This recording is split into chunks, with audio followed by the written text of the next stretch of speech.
Hello everyone, I am Tacit and welcome to the Gems of War stream. So today, of course, the biggest thing that we have going on, well, we also got a new Mythic.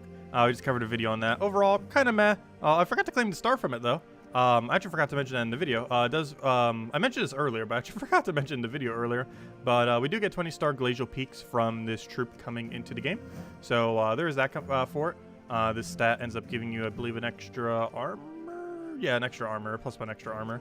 So, not much, but every little bit helps. But with that being said, of course, the main thing that we have going on, aside from the new Mythic that's in the Glory Gem Guild and via PJ's drop table, is the Wyrmrun, or Wyrmrun? Worm. I know what the word is, and it's the word run. But I'm just really bad at pronouncing it, apparently. But anyways, this new faction, they also end up changing up some of the troops in a good way for once. So if we go under Unknown real quick, because I didn't end up getting them yet, they end up changing the final trait of all of them. The other 3 have Dragon Bond now, so they give a little bit extra life instead of creating that skull randomly. Or, you know, like that weird 25% chance I had converting the skull. So it is actually fine to fully trait them. You don't have to worry about not fully trading them. However, they did a particularly interesting one to the Legendary that actually substantially made this thing better, and that is it now gives 50% mana start to all dragons. Not only is this going to be really good for the faction itself, however, we now have a proper 50% mana start for dragons. Yes, we did already have one, but the one we had before was horrifically bad, and now we have one that is slightly less worse. No, this one's actually, it's okay. It basically is a standard AoE with no follow-up. While giving 50% mana start. There's worse 50% out there. But yeah, this will make dragons even more viable now that we have a different 50% mana start that is slightly less worse than the previous 50% mana start for them. Now meaning they are once again another typing. I think there's like 2 or 3 typings now that have 2 different things that give 50% mana start to it, though it does not stack. It just takes a high percent. So using them both together will not do 100%. It'll just be one singular 50% for all of them. But yeah, it's a pretty nice change because now this thing will actually be usable. It's going to be weird. Maybe they were concerned that the 6 skulls at starting turn could be very broken, because I'm pretty sure there would have been something with it that would have been like super ridiculously ultra broken. And I think they were just concerned with something like that more so than anything. And also because the skulls could get in the way more so than they would even help. But yeah, so this thing's really going to be usable outside of the event. Dragon teams have now been made slightly more viable than they were before. They still have the really big issue of pretty much every dragon just does AoE damage, and this is pretty problematic because most of their AoE damage is very average as well, despite how many options they have for it. So they don't really get much usage because one single submerge on the enemy team and you're kind of out of luck.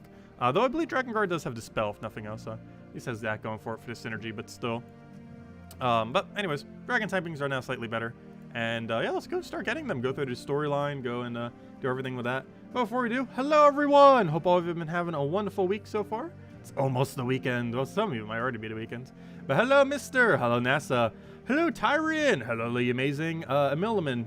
Hello, Hung. Hello, Karen. And thank you for the support as well. Greatly appreciated. Hello, SP Herm. Hello, Ricardo. Hello, Sushi Ninja. Hello, Gem God Diaz. Hello, Matt. And hello, everyone else. They changed it because it was crashing the game. Oh, interesting. Once it's fixed, they're going to revert it to skulls. Oh, no. Wait, does that mean they're actually going to revert the legend skulls too? I didn't see the forum post this morning. Wait, did they actually mention that? They better not revert that 50% mana start back to skulls. No. It's actually good now. Don't touch it. Wait. Let me go see. Did they actually mention the forum post? Show full post. Let's see. Please note, we are aware of the resolution difference when Worm troops traits calls a skull match in the same turn as another skull match on the board is made. This is not a bug. It is caused by the skull being created at the start of this turn. Wait, why did I mention that? Did they just change it recently then? That's weird.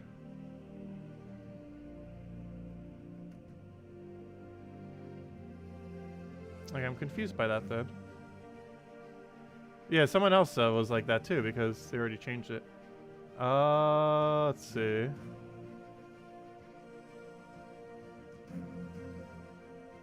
Weird. Now I'm even more confused. So are they keeping it like this or is it a glitch? Because they already changed it.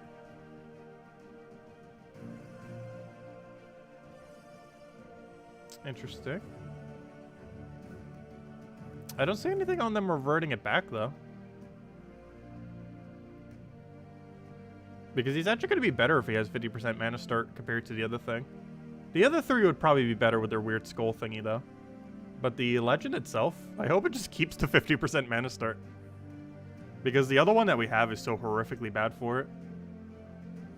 It is why we can't have nice things, I know, right? But anyways, let's go head over to the faction, go read through the faction, go from there. I'm really not a fan of that one guy, though. What's his name? That one red-blue knight guy. Dragon. Why can I not remember his name? Visk. I'm not sure why. Anytime they ever do, like, anything lore-related with Visk, it's just so meh. And he's probably going to be for this one. Pretty sure. But anyways, the Shattered Plains of the Wingless Dragons. For the new faction, the Wyrmrun. Oh, is that what's called Wyrmrun? Because they run? And of course, this place is associated to Dragon's Claw. And only 2 more factions to go. 32 out of 34. We're so close. At least until they add more of them. But anyways, let's go through the storyline. We'll go through that, kill through that real quick. Let me set to armor just in case. I think we already have enough damage, but in case we need even more damage, just to one-shot all this real quick. As we traverse the Underworld, we discovered a strange, shattered land. Please don't be Visk. Hey, it's not Visk. Hey, it's Ssaszix. Okay, saved. Do you see those creatures up ahead? Vaguely. Tell me what you see. My eyes are not what they once were. Big lizards? Question mark. They are not wingless dragons, are they? Let's find out. Oh, that's what's called Wyrmrun. That's not the team we want. Rowan, where are you? Save us. Go destroy everything. Go. Actually, I don't have the right banner set right now. We changed the banner earlier for Kedar week. I'm looking for blue-green, the one with minus yellow, the one from Merlantis. There we go. Okay. All saved. We're not using the correct weapon right now anyways as well, but it's more important that the mana is set correctly. Yeah, we still missed. We did the mana and it still doesn't get enough. We're just going to Rowan one-shot all of them. Be the easiest way to do it.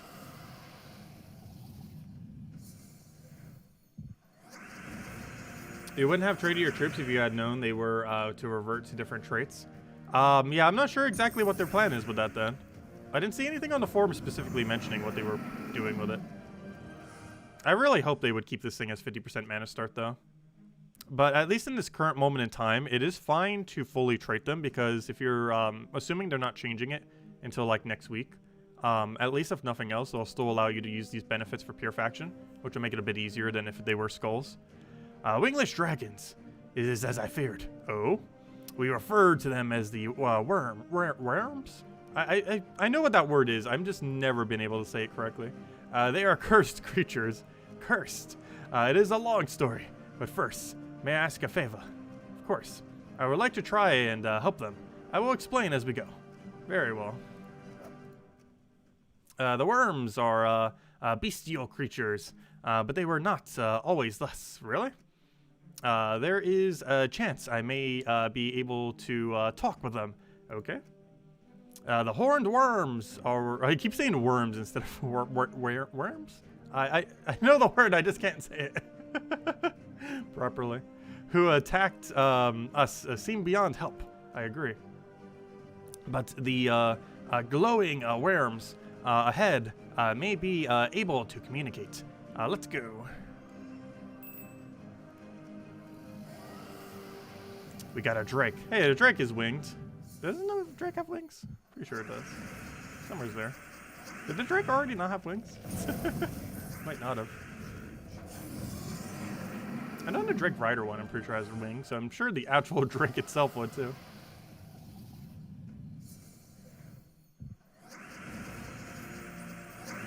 I end up just having a burger with fries for lunch today. It's pretty good. It's one of the reasons why we're a little bit delayed. Not in the other video, but also because I was preparing for lunch. Let's see. I suppose I should tell you the story of the gosh, that word. They were once supporters of elhay, the Black, many centuries ago. I see. But at the time, they were real dragons like myself. What happened? It is a sorry tale. I weep just thinking about it. I shall continue shortly. Very well. Let's destroy more of them then. I fear if I am to help them, I must find their leader. Leader? Their minds are broken, but perhaps the strongest amongst them is still sane.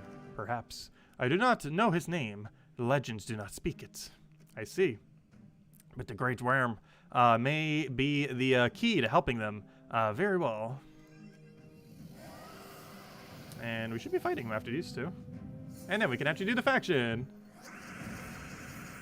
Are they ever going to add real PvP? I don't think they will to Gems of War. There's a good chance Puzzle Quest 3 might, though. They already have a co-op version that could be tweaked into a real-time PvP. If they're actually going to do that, is questionable. But it's definitely possible for them to do so. As far as Gems of War ever getting such a thing, it's not impossible. They said that it theoretically could happen, but is very unlikely to happen, so probably won't happen. But you never know. It is time to continue the story of the worms. Okay. One day, ages pass. The spirits of Magrim Woods rose up against Ella Magrim. I see. Many dragons had grown sick of his cruelty and fled. I don't blame them. Ella Magrim cursed them. They lost their wings and were cast out of Kristara down here. So here they have lived all these centuries, flightless, in despair, so it seems. The loss of their wings has driven them mad. They have shattered this land, indeed. Let us confront the great worm. Perhaps I can help him. How exactly? I do not know. Perhaps if we showed him the way back to Kristara. Let's see. It has been too long. The Great Worm, who is now actually useful with 50% mana start, but they're probably going to change and then make him useless again.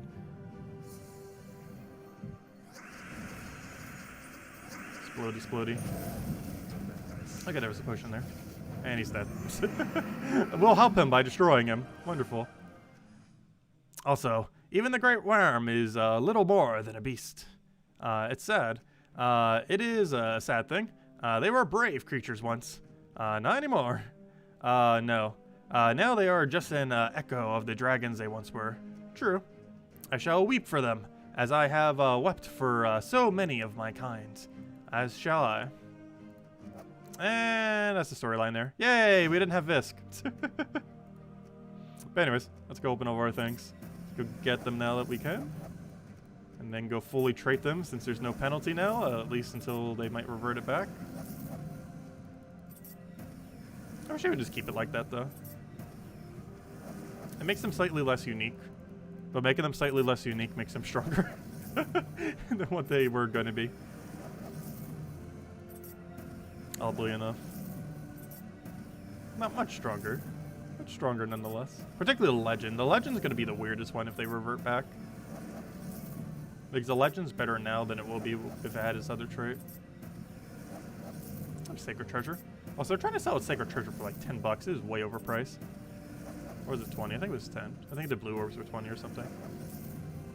They had like 3 of those little offer thingies. None of them are really that worth it. I wouldn't go for any of them. But they have these going on. Oh yeah, it was 10. But yeah, I wouldn't bother with any of these. Not really worth it. Shards, you could just get infinite from Nomopaloozas. A lot less these days, but you know, it's still like a ridiculous amount.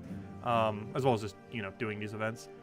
Sacred Treasure, you could literally just throw some shards and get them anyways. So not much of a point in buying them.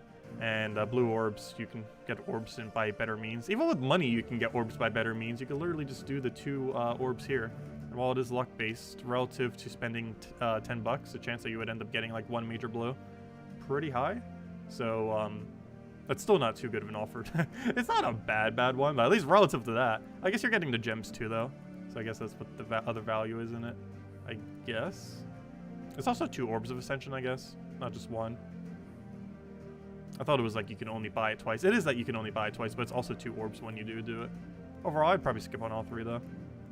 They've done better offers in the past. Anyways, let's keep going. I wonder how many times we are going to get on the Pure Faction by Potion Bug. I don't know. I feel like it'll help more so than not help. I don't believe we really have a board clear for the faction for when we do Pure Faction. However, actually, yes, we do. We have an 3 Explode. So yeah, overall, it shouldn't be that bad. Because obviously we could use pretty much anything as we're climbing up. And then once we're actually climbed up, we have explosion off the epic.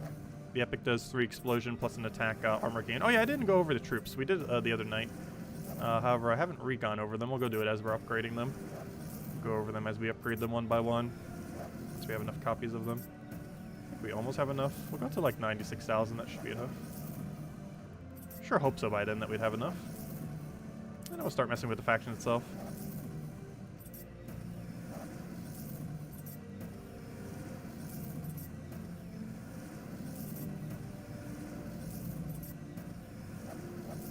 Alright, let's see if that's enough. We might be a little short. Let's go check. Oh yeah, we're still short. Not what I wanted. Ascension. Yeah, we need 91. That's gonna be the main bottleneck normally. It's gonna be the rare. Alright, well, let's keep opening. Go down to like 94,000. That should be way more than enough. I sure hope so. I'd still be short then, depending on how many drops we get.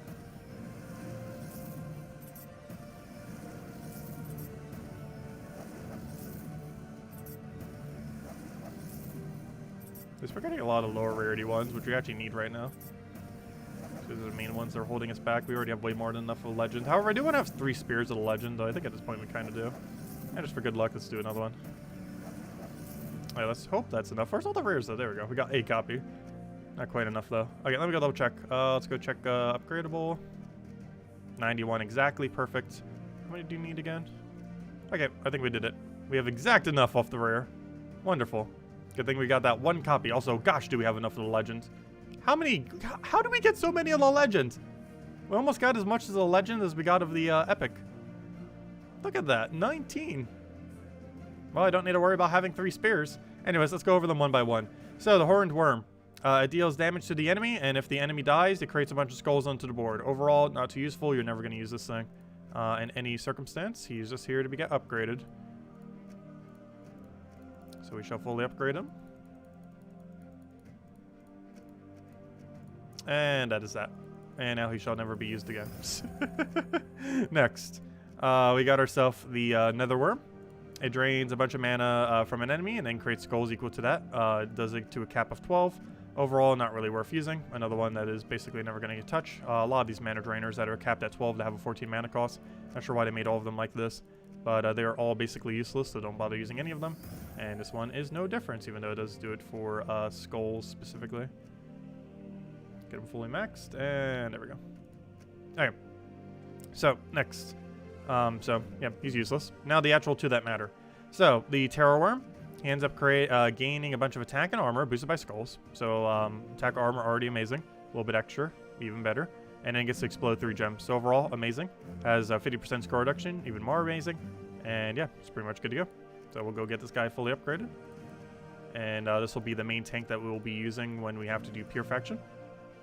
You might even want to double up on him just in case. Though going 3 legends might be a little bit quicker.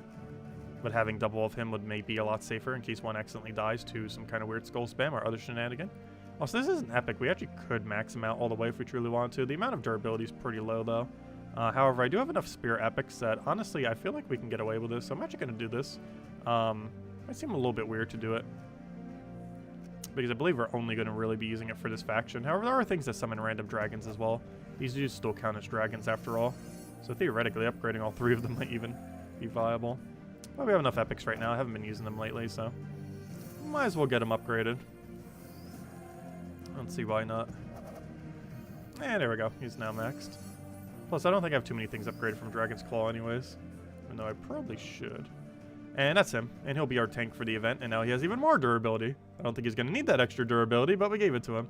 Anyways, as far as the Great Worm, I'm not sure what's up with his final trait. Hopefully they don't change it, because this is actually really good right now. 50% mana start to dragons. Insanely good. Has some score reduction. They all have score reduction. 30%. The only one that has higher is the 50% that we just upgraded. But he deals damage to all enemies boosted by skulls. Overall, pretty underwhelming. Not really much going for it. The only good thing it has is its final trait, and they might be reverting that to something even worse, so use it while you can, because this weekend might be the easiest time to do Pure Faction for this place. Not just because there's a 3-day event going on for it, but also because he might not have 50% mana start in the future, which is actually better than his other options, so yeah, go do Pure Faction this weekend if you can, because he is, assuming they're reverting that back, He's actually stronger now than he will be in like a week or two from now.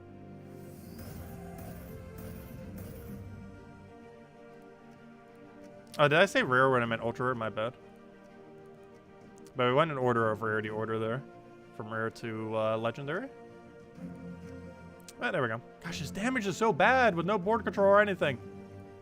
He still is going to be what carries us through the faction, though, because there's no other option.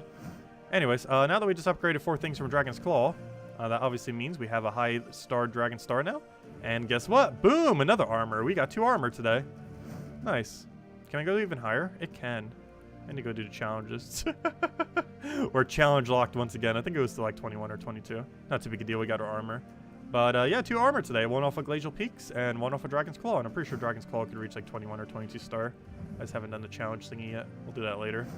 It's really low priority at the moment. Now let's do this just to get it out. So this is basically a treasure map. Unfortunately, it is forced to have a 5-room finish. 1, 2, 3, 4, 5. Which makes it tied at the longest amount of rooms that you have to do in order to get a area done.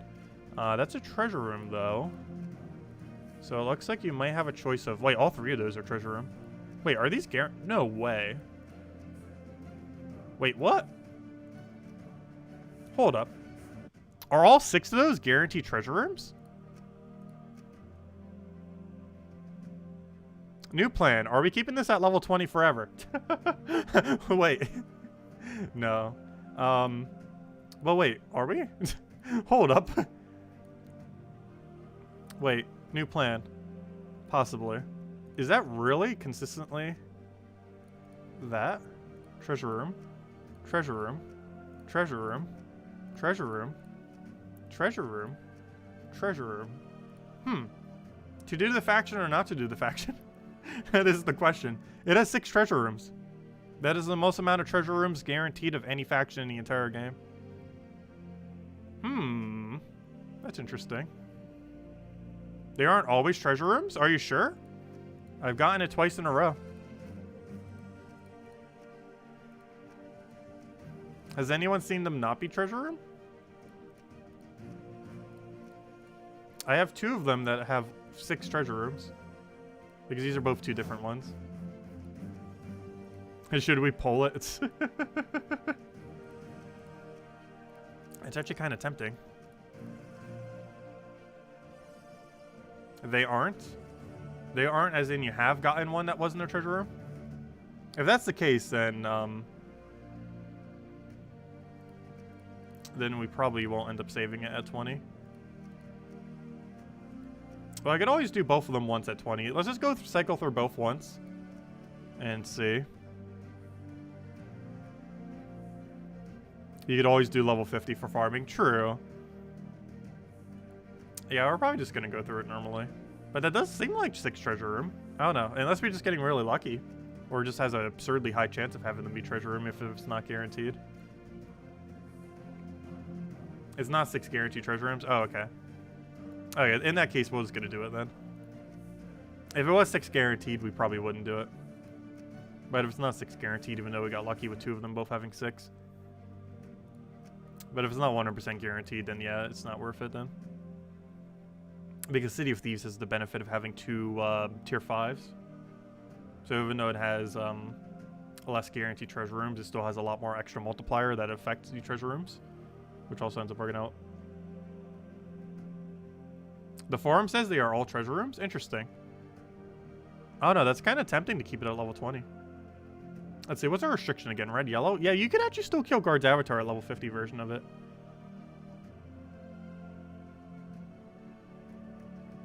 I don't know, I think we'll still do it. Because worst comes to worst, yeah, we can do it at 50. And while you're getting less, it's still be an okay location. Because you can just Guard's Avatar one-shot them still. You'd have the stats to be able to do so. So it's not too big a deal. Anyways. Plus, we get an extra stat if we go do out this faction. We have to get an extra HP. Which means we would have gained 3 stats this weekend. 2 armor and 1 HP.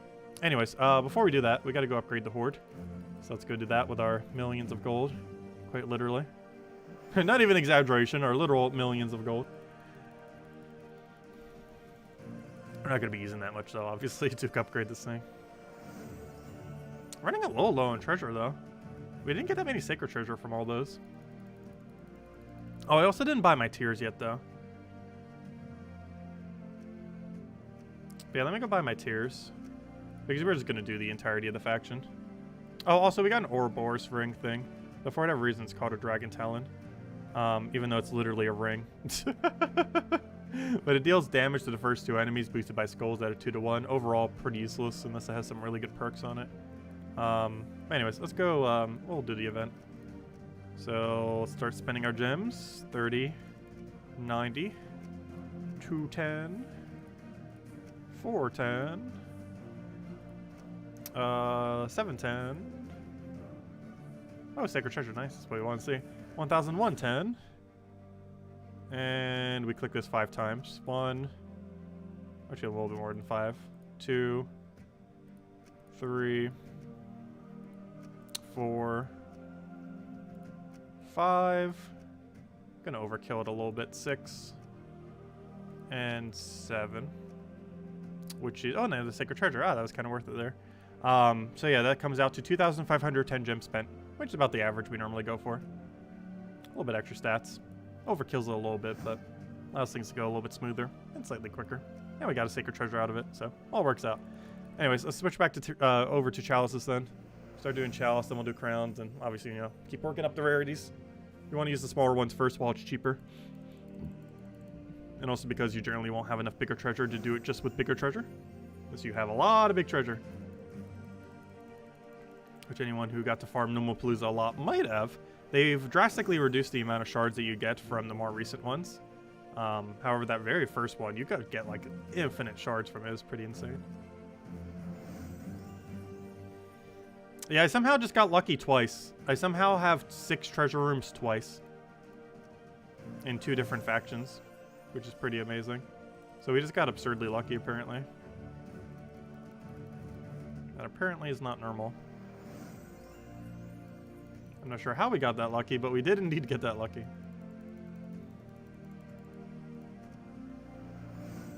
And almost time to start switching to crowns. Almost. Quality has now been maxed. As well. Nothing really matters. Never sure what the point of that quality mechanic really is. In the sense that, generally you'd want to get every kingdom, or, you know, every faction up to 100 to begin with. And in doing so, it's near impossible not to hit quality 10.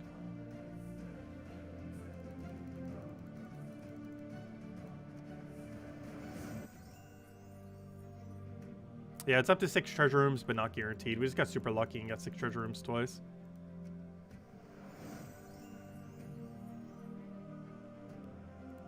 Though that is good for pure faction, because that means it is possible to have 2 treasure rooms out of your 5 battles.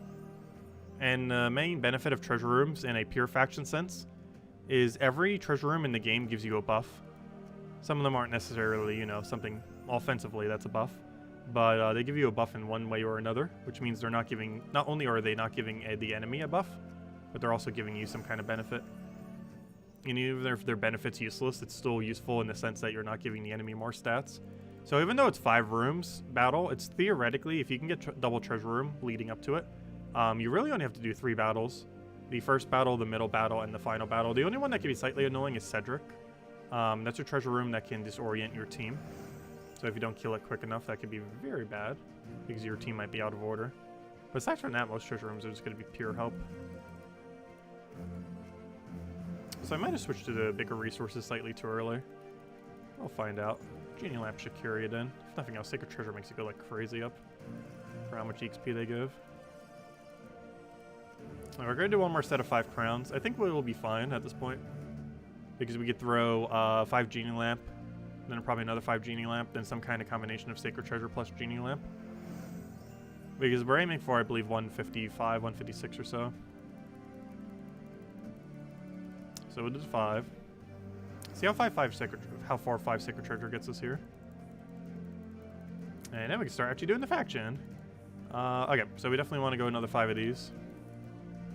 And now we want to figure out what combination of Genie Lamps, Crowns, and Sacred Treasure will get us to, I believe, 156? 155.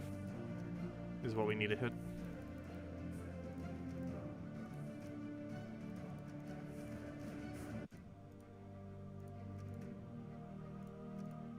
Okay, there we go.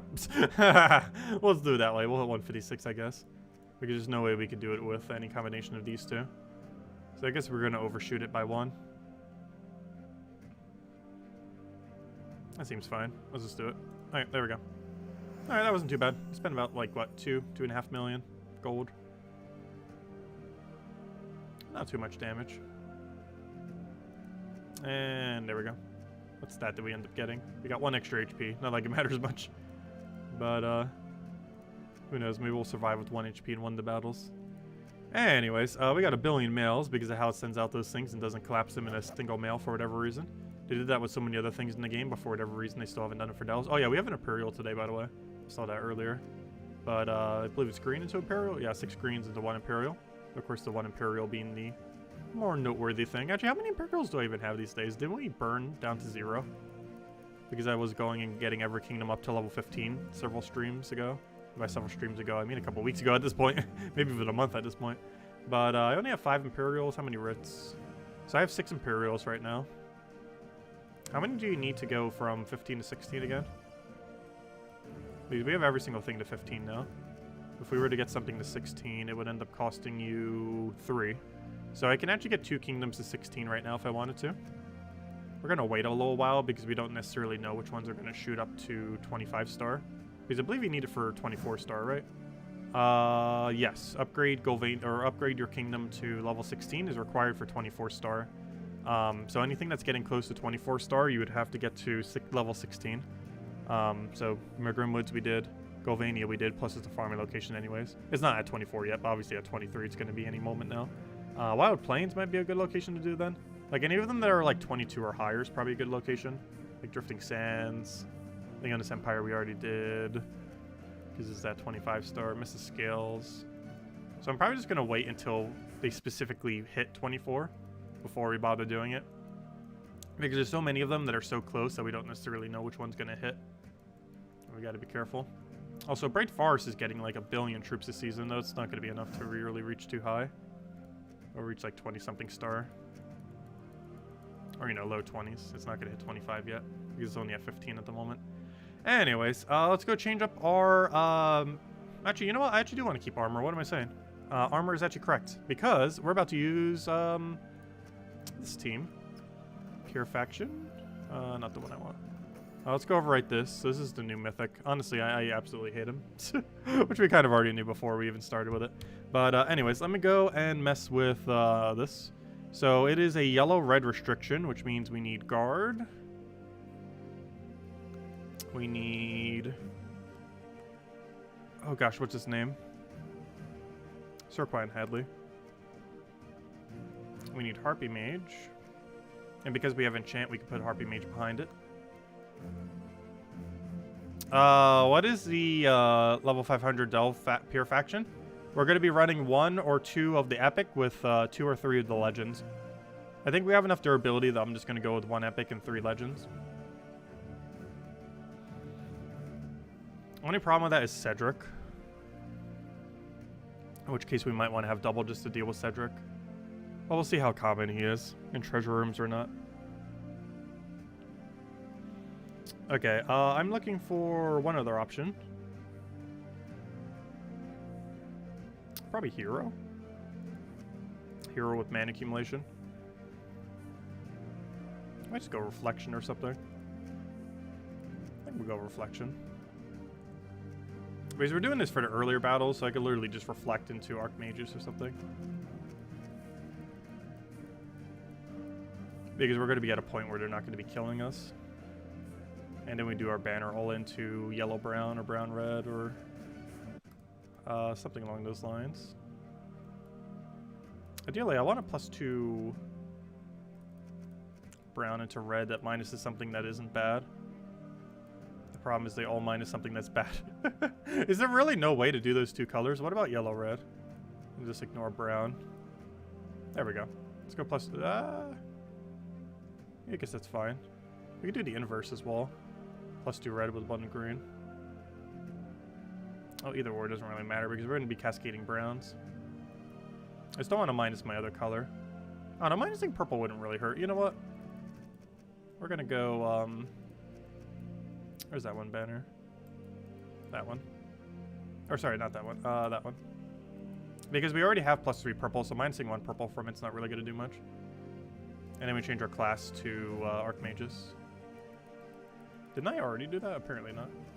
There we go. And then we rename the team to... Oh, I did not mean to share that to Global. Well, here we go, Global. I have a team. I did not mean to do that, but there you go, Global Chat. Have fun with that. That's funny. What am I doing here? I'm doing renaming to level 20 to 100. Also, you can end up doing our Skia's Shield, but for the earlier battles, we're just going to kind of just wipe through them to the point that we're not going to need our Skia's Shield there. That's the other alternative, too. Go something tanky, go with our Skia's Shield, and be good to go. But I think we have enough damage that it won't really matter by the time we're switching over to a, like, Iron Gut build. Anyways, let's set up now, finally. After all that, to go and get into it. Also, I just realized something. It's not on my paste now, is it? Fail. Because I accidentally clicked, that's funny. Because I accidentally clicked the share to global, I actually did not put it on my thing. Now it is. That's funny. Also, what is global saying about it? Or if anything. Wait, did it not go to global? Or did that many people chat since I posted it? Oh no, just that people chatted. Nope, no one's even mentioning it because I mentioned it in the middle of nowhere. That's funny. Anyways. Where are we? Go to there, go to there. Head over to the faction itself. And now that it's actually on my copy paste. There we go. Alright, let's roll with this. Don't believe we need to change anything else. And let's start taking the faction. Let's see. Do you know a faster secondary team that doesn't use guard? Gargoyles. You can spam gargoyle. A double, triple gargoyle. Works pretty good. Like Stone Slicer into triple gargoyle if you have Stone Slicer. Really great option. Or even just, you know, gargoyles in general. Anything that can hit all enemies also pretty useful. So even if you're not using guard. The reason for guard is because it's high damage, but you can use, you know, something else. Similar. Guard has the highest that you can, but you still have access to Phoenicia. So if you have Phoenicia for that kind of purpose, you can do that. Or any of the other similar options. I do in correct order for this place is going to be weird because of all the treasure rooms.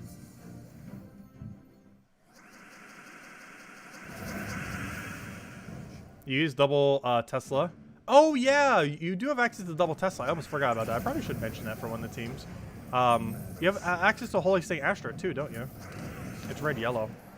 Oh, we definitely have to mention that team. I kind of forgot. Let's see. But yeah, you have access to Holy Saint Astra, double Tesla, or Skia's Shield. The kind of standard Tesla team. And by kind of standard, I mean the standard.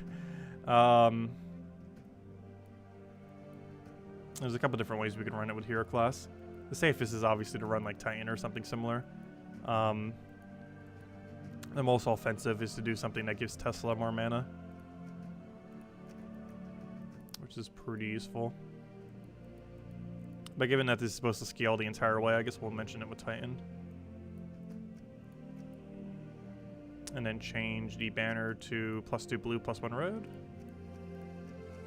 And hopefully we can minus purple somehow.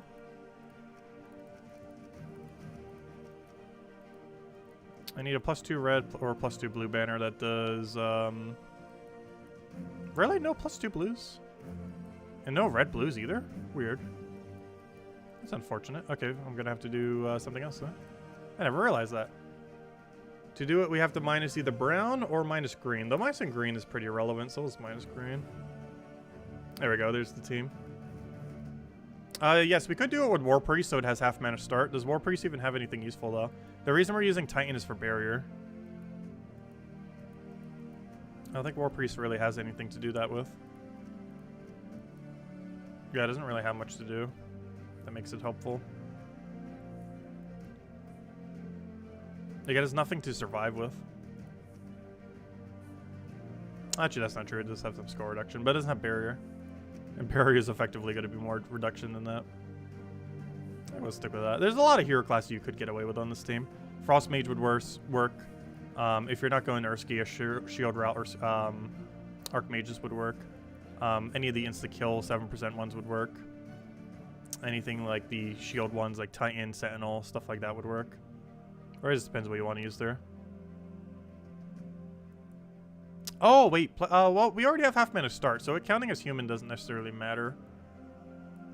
But you're correct. Plague Lord actually does count as human. There's some, you know what? We could go for it. Does Plague Lord have insta-kill? I don't think he does. No, he doesn't have that one insta-kill. It's true.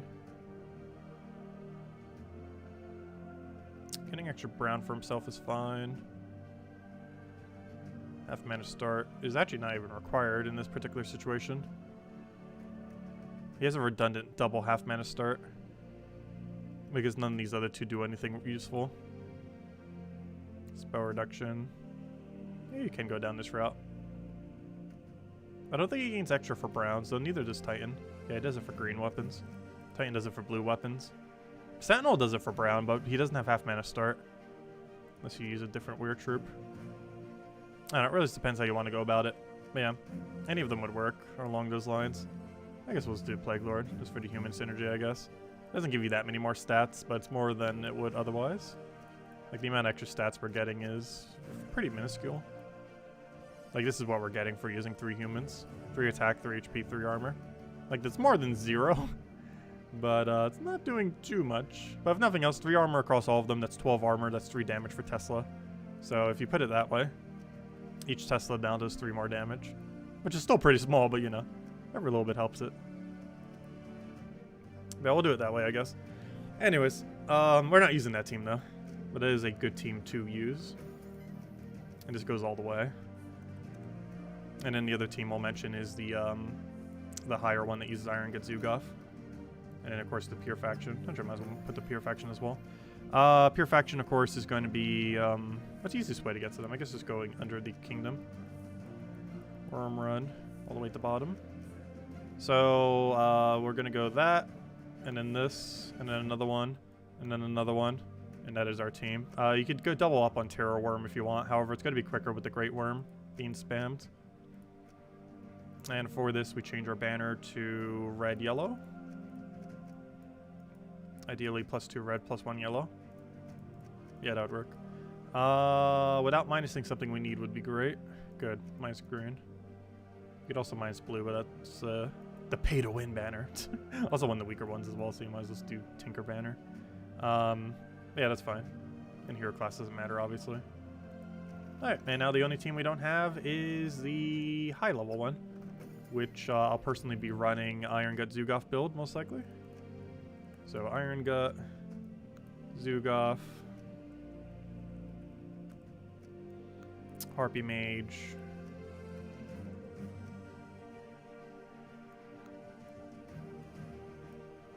do we put Harpy Mage completely behind it, or do we let it have some mana?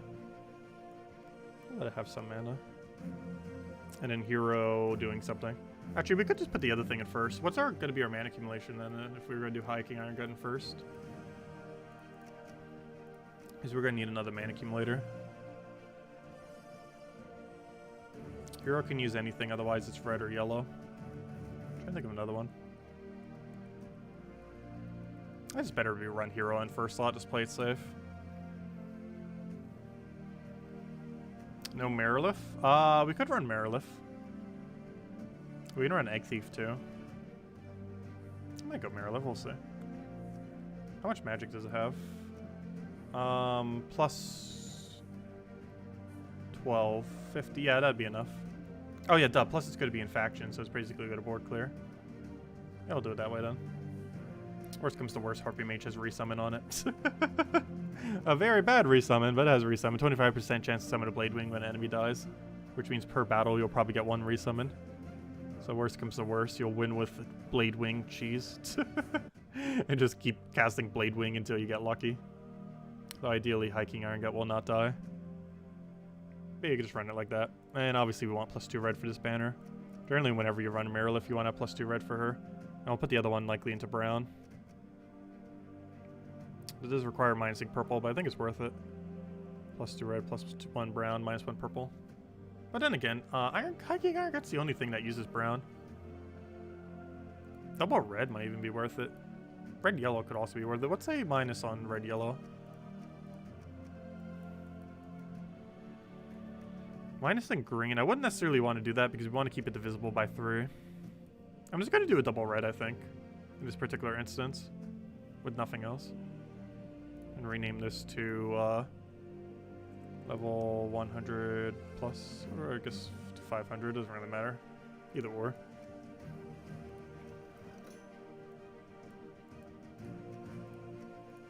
Yeah, there's our teams. I'll cover a video on it either later today or tomorrow, but you guys can see it right here. But yeah, for the earlier battles, we're just going to be running a standard guards avatar team. You can run anything that has like a nice AoE for the earlier battles as well. Tesla, you could literally just run the entire time. This we're going to be running once we hit the later battles, and basically we're just hiking Iron Gut and then Zugoff and then win. And then this is pure faction, and you can double up on Terror Worm. It's either 2 Terror Worms into 2 Great Worms, or 1 Terror Worm into 3 Great Worms. We're going to do the 3 Great Worm route just because it should be quicker. We have enough stats that it shouldn't matter. Anyways, let me go grab this team and let's go do this already. We're already set to armor, which you would need for Tesla or this one, regardless of which one you run. Oops, that's not the right event. Whoops. Actually, how far are we on the Word event? Since I'm here. Have we finished it yet? We have not, so we'll probably have to do our battles tonight. Up to Guild along. Anyways, let's go ahead to where we actually want to go. And let's continue.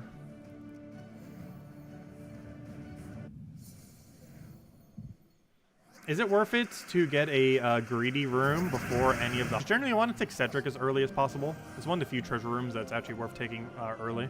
But if you took a Cedric room early, and then you take a greed room early, it could be worth taking that greed room. Just because the amount of extra value that you get towards it, towards your Cedric that you already took. So you get to stack that extra gold into it. But otherwise, I don't think it's as worth it. Also, this is one of the main rooms we want to see when we're doing pure faction. This gives us a 20% agile on every troop, making it more likely that we'll dodge, which is rather convenient. These are generally, if you're going to die, you're normally dying to skulls. But luckily, everything in this pure faction does have skull reduction, though. Not to mention he has an armor gain and 50%, so we actually probably won't die to skulls then.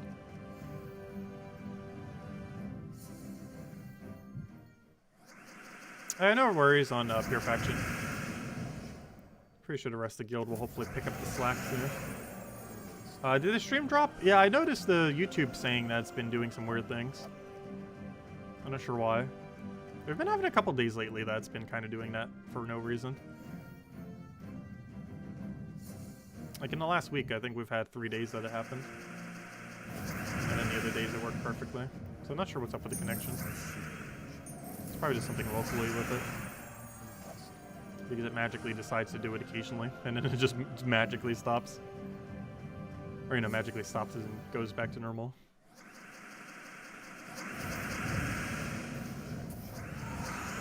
Not sure why.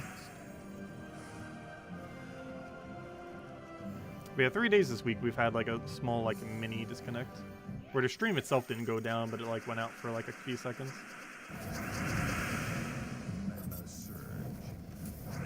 Overall, not too big a deal though. As long as it doesn't completely crash the stream. And it keeps a stable frame rate. Doesn't it look like these battles are already taken because of how the X's are? Like this one almost makes it seem like it's already taken to me. Bit of a weird format.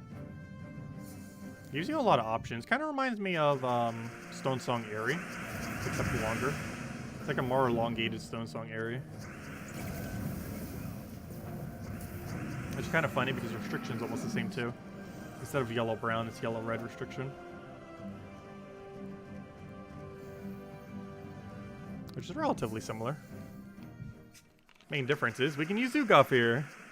Well, several other differences. That one's a pretty noteworthy one.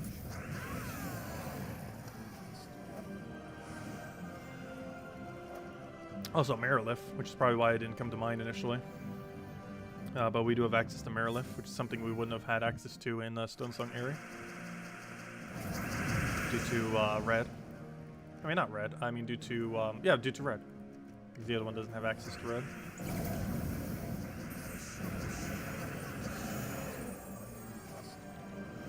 Luckily, the Guards Avatar team only requires yellow.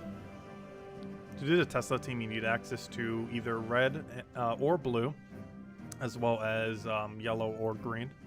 And luckily, with a red-yellow, we got it. Hello, Imperial! Welcome! Yeah, it's finally Friday. Oh, someone else said hello to. Hello, Neil! Hello, Tyrian! Hello, Analyst! Hello, Presumed! Let's see. Hello, Marbarashi! Hello, Gasman! Been a while since you've were able, since we've had a new class. Is there any rumor of getting any more? Yes, when new kingdoms come out. They did say that they want to try to do the rest of the typings. So typings we currently don't have are War Gear, Elemental, Construct, and I can't remember anymore. But I know those three. War Gear, Elemental, and Construct. But yeah, we will be getting new kingdoms in the future. They did mention that at the beginning of this year. When exactly, who knows? They do have plans on adding more, though. It has been 2 years, actually, now since we've had a new kingdom. And of course, new kingdoms mean new classes, because every kingdom gets a class, as well as a faction, and you know, all that. They get a lot of things, which is probably why they've been a little hesitant to do it, because they want to make sure they have everything, you know, done for it already.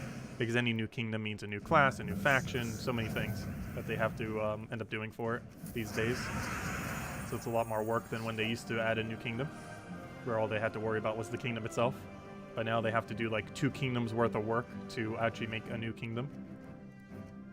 But yeah, we used to get it like every few months, used to get new kingdoms. It's currently been 2 years, mostly because factions were the new kingdoms, or you know, they were basically the mechanic that was supposed to replace, and has replaced, the inclusion of new kingdoms, because they basically, you know, kind of are the same thing, just really mini versions of them. Not as exciting as a new kingdom, but still pretty exciting. But yeah, we will be getting actual new kingdoms at some points, probably next year. I don't think they will before the end of this year. But next year, even though it hasn't been 100% confirmed, it is very likely. Because we know they are working on it. They have confirmed that. Just a matter of when is the question. But yeah, we will run out of factions by the end of this year, so very likely they are planning it relatively soon, in early next year. Or definitely some point next year. Because, well, there's going to be no more factions to add. We're getting our last one very soon. Because, you know, this is the 32nd one. There's 34 total kingdoms. Meaning we can only get 2 more factions. Which means we'll get any more kingdoms soon. Which means more hero classes, more factions, and all that.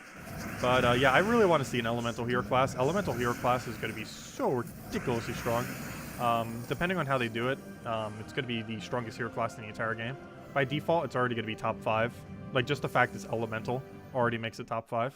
Because it has to have Storm Tree because it is elemental. So the fact that we know it's going to be elemental typing plus have Storm Tree, that alone is already going to make it top 5. Just that combination. And it could arguably be the best class in the game. It really just depends what the other trees are and what its actual special effect is for its 3rd trait. But we already know it's going to be top 5 the second it comes in, just based on typing. Let's see. Did I miss anything else in chat? Sorry, I'm trying to catch back up. I really need to get better at reading chat. I just read so ridiculously slowly. It's a weird combination of like dyslexia with just not being able to read at any relevantly good speed. Which is kind of funny because I like to write, but I'm so absurdly bad at reading.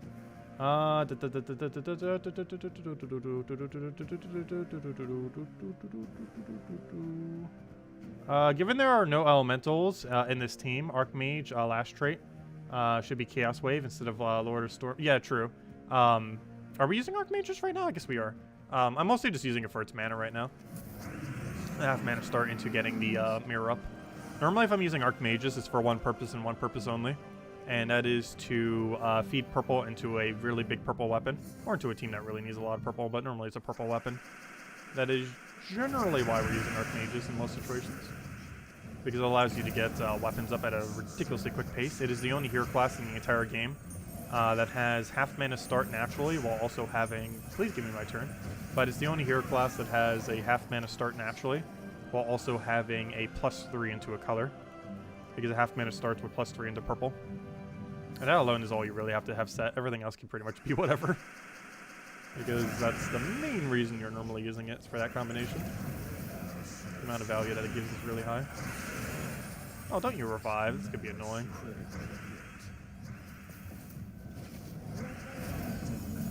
Somehow not full mana.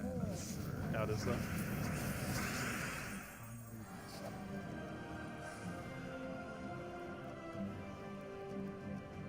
But yeah, these seems to be a really high chance for treasure rooms.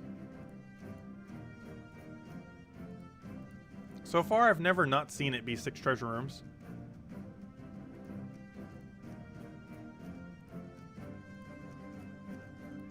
But yeah, who has not seen treasure rooms for them yet? I'm pretty sure we've just seen straight treasure rooms this entire time so far.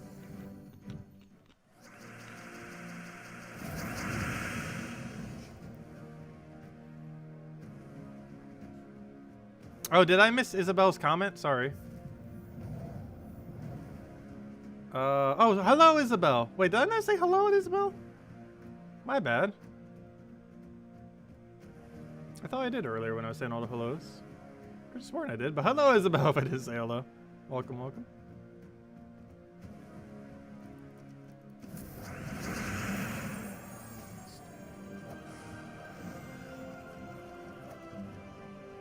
But yeah, I've never seen it not be 6 treasure rooms so far. Because every single time I've gotten, it's just been treasure room for all of them. Let's see what threw that down. Well, technically, I was late as well. Mostly because I wanted to eat lunch before we started. I wasn't originally in the plan, and then I got hungry, and it's like, oh, I should probably make food. That's why this stream was delayed an hour. But at least that means I'm not gonna get hungry now. That throat's being weird all of a sudden. Probably because I'm drinking not water. Stay hydrated. Too much soda. Need that caffeine though. I don't know. I just cannot get into coffee, and I'm never gonna drink energy drinks.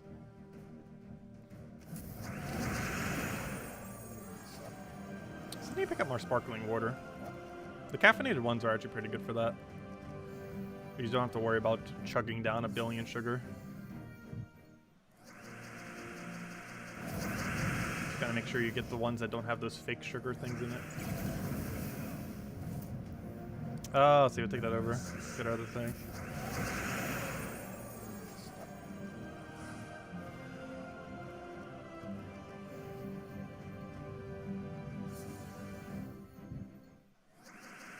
She finished the pure fraction while waiting for the hello. Nice, congrats.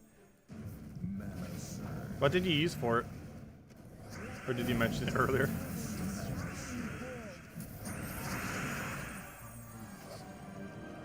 Because I don't feel like any of the rare ultra rare would be used. Unless you just want them for like the extra stats. It's got legends. Even though its damage is kind of meh, it's gonna be enough to carry it. Especially with all the extra potion bonus.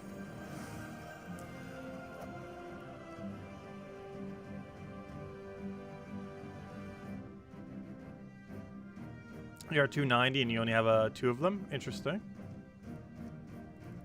Oh no, I've so far consistently gotten treasure room every single time. Treasure room, treasure room, treasure room, treasure room, treasure room, treasure room. Yep, that's the 6th time in a row we've gotten a pure treasure room. We're either absurdly lucky or it's a 100% chance to get treasure room. If it isn't a 100% chance to get treasure room in those 6, then we are absurdly lucky. Because we are currently 6 for 6 on having all 6 being... Oh, that's kind of funny. We're 6 for 6 and all 6 being treasure rooms. Which means 36 consecutive treasure rooms.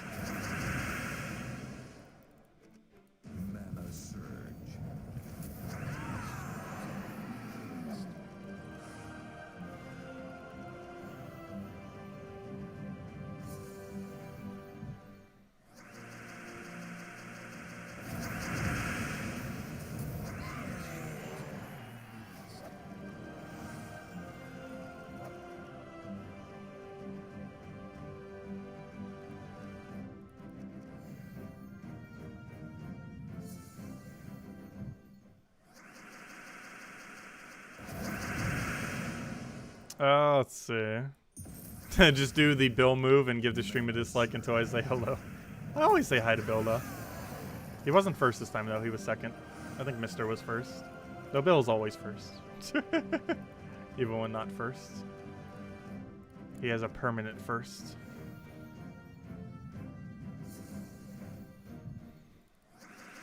Let's see. Get that over.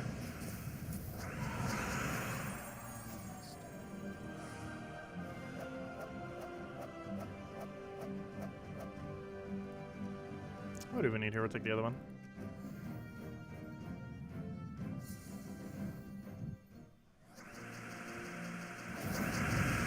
Oh, I'll take the purple for now.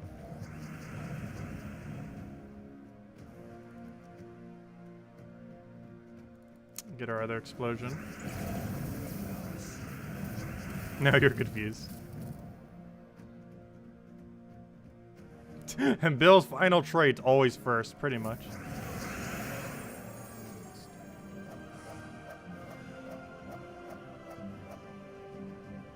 Yeah, everyone needed honor back in the day.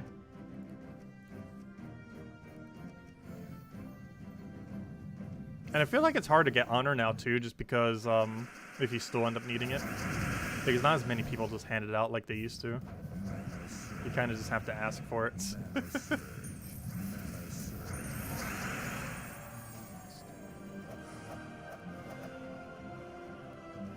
You need a remedial course on treasure rooms.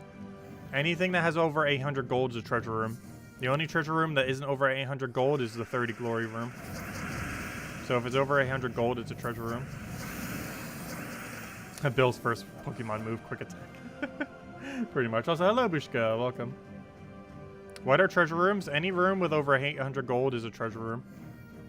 But the only exception being the 30 glory room is also a treasure room. There's only one treasure room that doesn't have 800 gold plus. And it's the one with 30 glory.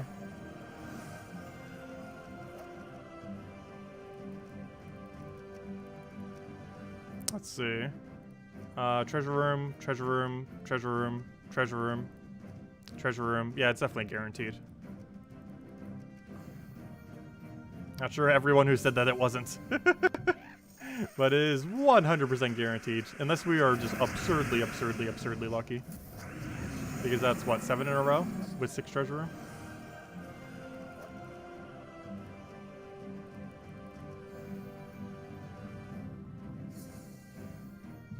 But yeah, that's the most treasure room in any kingdom then. However, there's an argument to be made that City of Thieves is still higher. Just because it has better multiplier rooms. But I'm pretty sure this one is still overall higher now. The only problem is the diversity of teams that you can use here is a little bit not as good. But you still have access to Tesla build, you still have access to Holy Stain, I mean you have access to Guard's Avatar. You don't have access to Ruin build though, which is a bit quicker. Mana surge. Than using this team. Well, at level 50 it wouldn't really make too big a difference.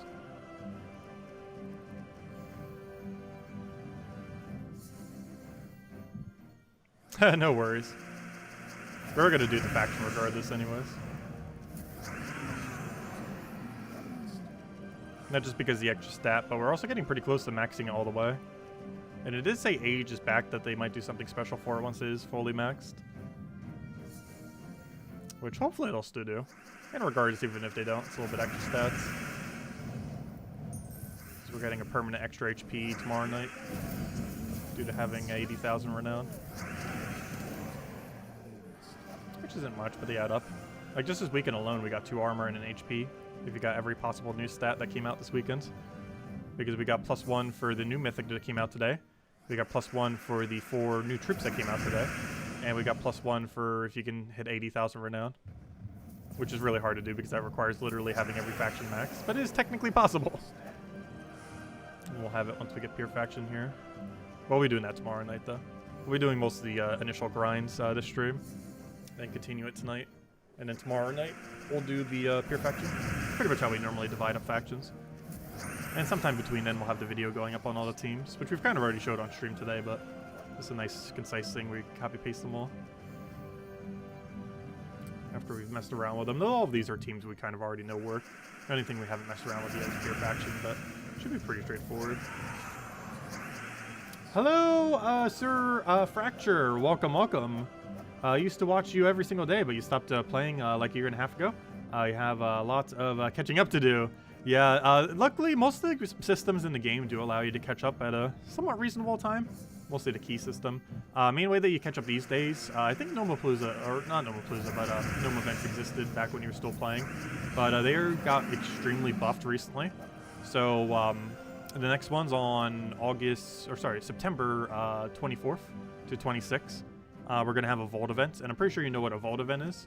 However, they did a gigantic buff to it about a month ago or so, where it now has a Nomapalooza. Basically, there's these 4 gnomes that you can kill to have these verses, and once you get one of every verse, you can trigger a Nomapalooza.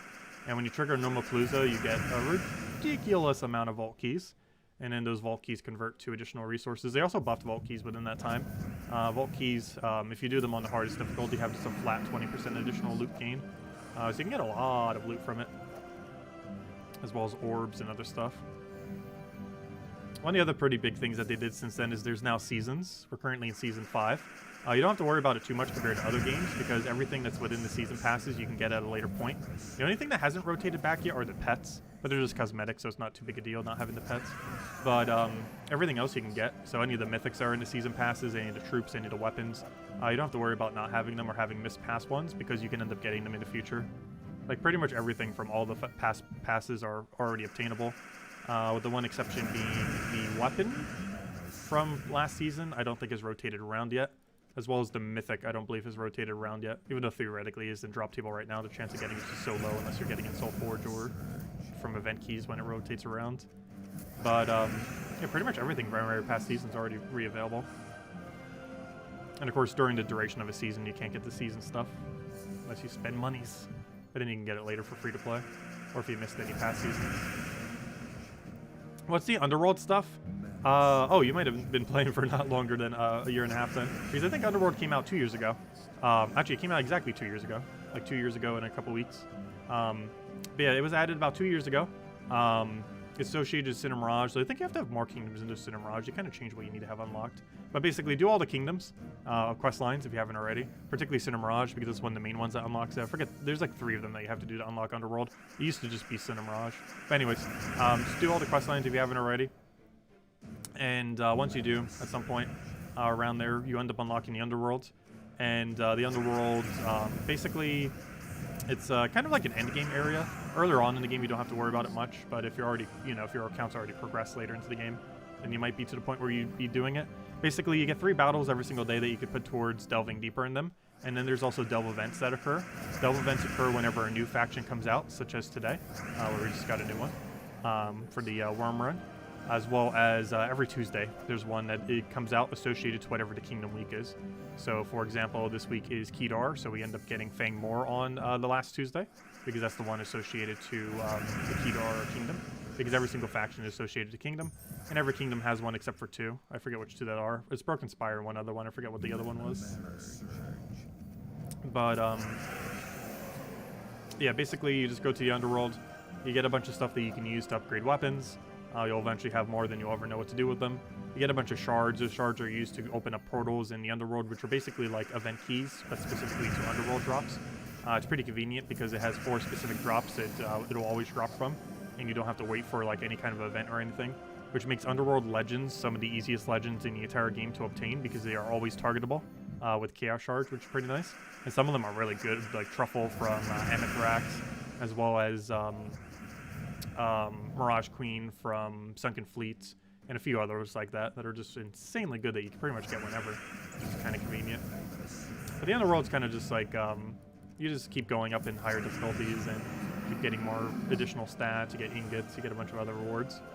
Most of the rewards for it aren't really too useful until later in the game, but they can still help as you're progressing through the game, particularly the legendary and mythic ingots, which are used to upgrade the higher rarity weapons.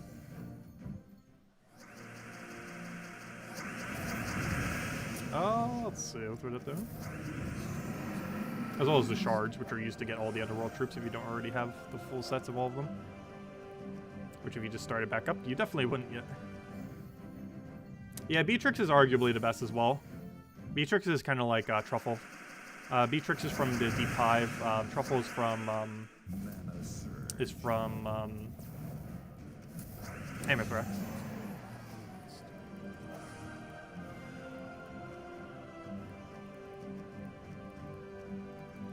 This is technically lower multiplier, but it's a non-treasure room, so we'll take this one first.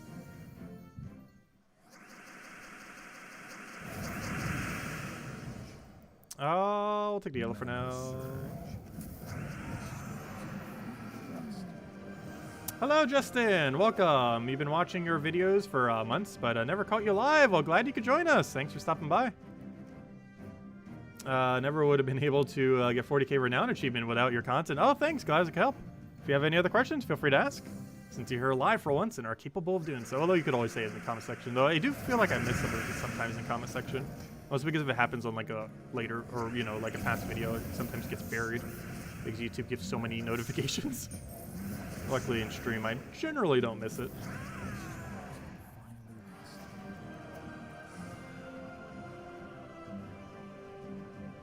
Oh, let's see. What one do we want here? 1.25. Yeah, I'll take the 1.3 first.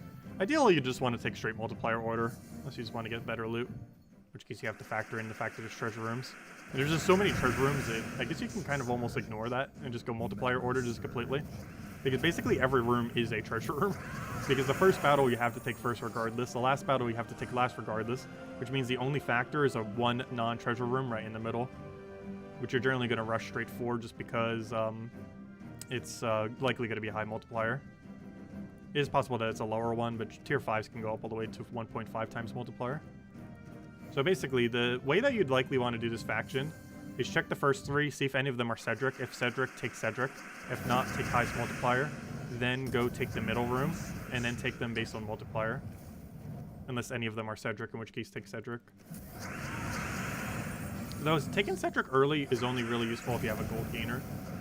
If your team has no gold gainer, it might not necessarily be useful to take him. And just save him for last. Because his gold buff really only helps if you already have ways of already gaining gold. Because it doesn't give you extra to your reward gold, it only gives you extra to the gold earned. Like right here, instead of 5, it'd be 25, plus our multipliers onto that number. But because that's such a low number, because we don't have an actual gold gainer, it's not going to do too much. Which is why we took Cedric last year, apparently. And even if you picked up Greed off of one of those other rooms, it's only 8 gold, 2 per thing, for an extra turn. So it doesn't end up doing much with Cedric. Unless you were to take a lot of extra turns. But these battles kind of end up winning out so quickly that it just ends up, you know, not really doing much. What's the plan for tonight's stream? Exactly what you see right now. Except we'll also have another code. Actually, we haven't even handed out a code yet. Let me go do that soon. We'll do it once we hit 100, I think. I hand out 2 this stream. Since this is a bit of a bigger event, we did get a new faction. Those are generally some of the more busier days. As well as the fact we got a new Mythic with it too. Though I didn't go over the new Mythic this stream, mostly because we kind of just did a video on it. But yeah, as soon as we hit 100, we'll hand out the first code. We'll probably have another one a little bit later in the stream then. But yeah, tonight we'll be streaming in like 6 hours from now. And we'll basically be continuing from where we were. Game plans is we'll go for probably another hour or 2 right now. Take a bit of a break, and then we'll be back in 6 hours from now.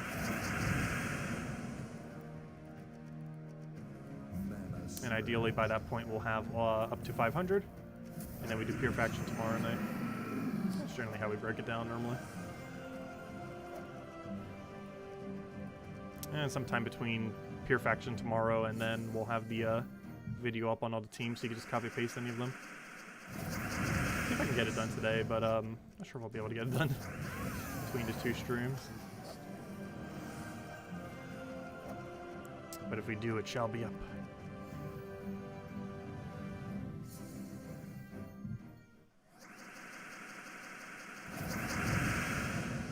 Yeah, we'll go take that. Throw the thing. Yeah, I'm actually surprised by how low the Underworld thingy is, too.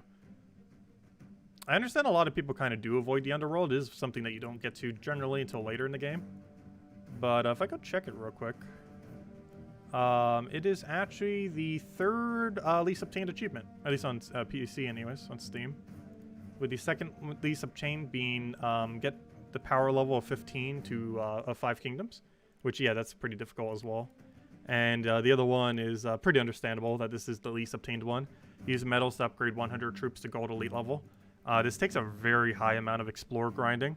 I think you have to grind explore. We did the math on it at one point. I think it's like 200 hours, 300 hours is about how much you would have to do to get that.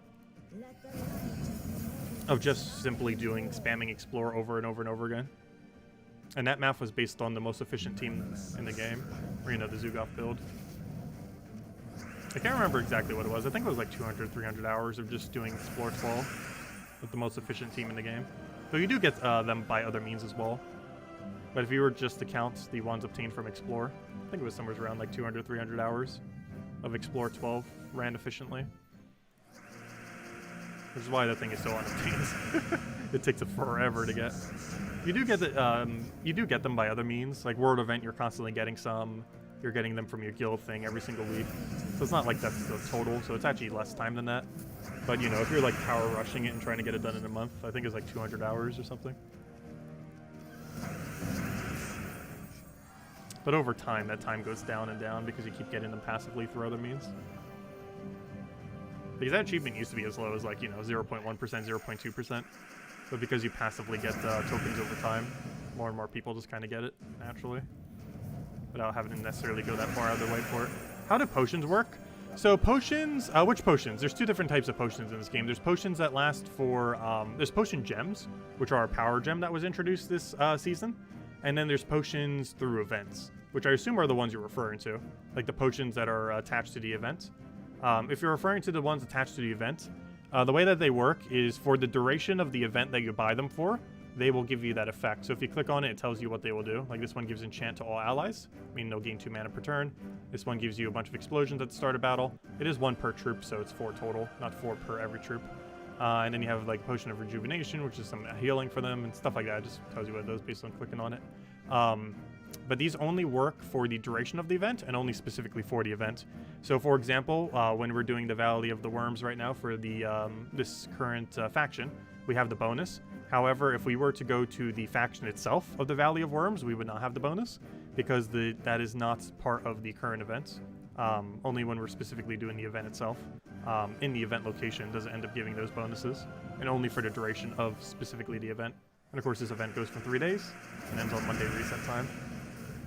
So it still goes for like 2.5 more days. If you mean potion gems, those are a new power gem that was added this season.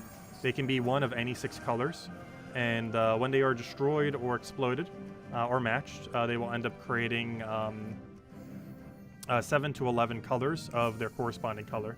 So if it's a red potion, it will do 7 to 11 of that color, so on and so forth. They can randomly appear off the sky at any point during a season. They can also start on the starting board. There's also some troops that can end up spawning them. And there'll be more introduced as the season continues. But basically every season now, it seems like they're going to add a new power gem. The previous season we got Lycanthropy, which is the worst they've ever did, and also the first one they ever did. This season we got Potion Gems, and who knows what we're going to get next season. We don't currently know. I'll say hello, Jay Davis. Welcome, welcome. How many keys for the new Mythic? If you're using gem keys, it's about 1,000. If you're using seal keys, assuming you have it maxed to 40,000 seals, it's about 900. But keep in mind that's not guaranteed, but you're likely to get a Mythic around that many. It only took me 250 luckily for the Mythic this time around. But of course it could take more, it could take less. But on average is about 10,000 glory keys or 1,000 gem keys or 900 seal keys.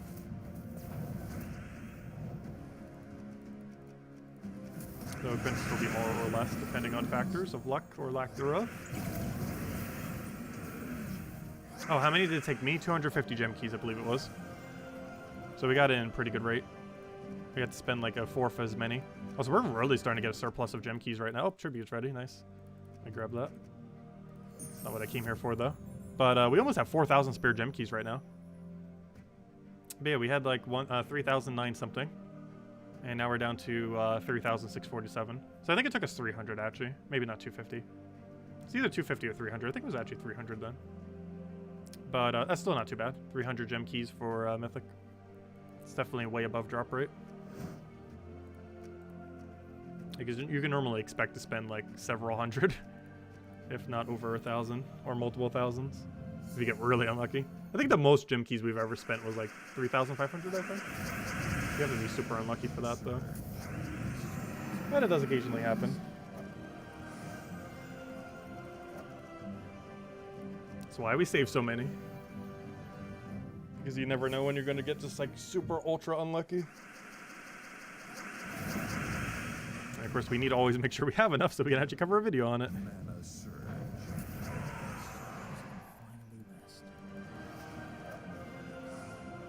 900 seal keys is how many seals? Whatever that is times 20. So that is 18,000 seals, approximately. 18, 19,000, somewhere around there. Well, that number is 18,000, but I mean like 18 to 19,000 is about how many it would take, seal-wise. Yeah, I always know them as keys, not a seal number. But yeah, it's around 18 to 19,000 seals is how many you could expect until you get a mythic. Of course, it's not guaranteed, but it's about like at drop rate. And normally I'm basing that based on what its drop percent rate is relative to how many you would hit until you reach that percent. Though that's not how percents work, obviously. Because just because you hit the threshold doesn't mean you're just magically going to get the drop. Do I stream every day? Yes, we stream every single day here on the channel. We stream Gems of War every single night at 8 p.m. Eastern Standard Time. If you don't know what that is in your time zone, that is 5.5 hours from now. We do that every single night. We also generally do midday streams quite often for other various games, because we start trying to get a little bit more into a bit more variety. Even though a lot of them we do, you know, do over again, just because I like playing just a smaller amount of games, but more in depth normally.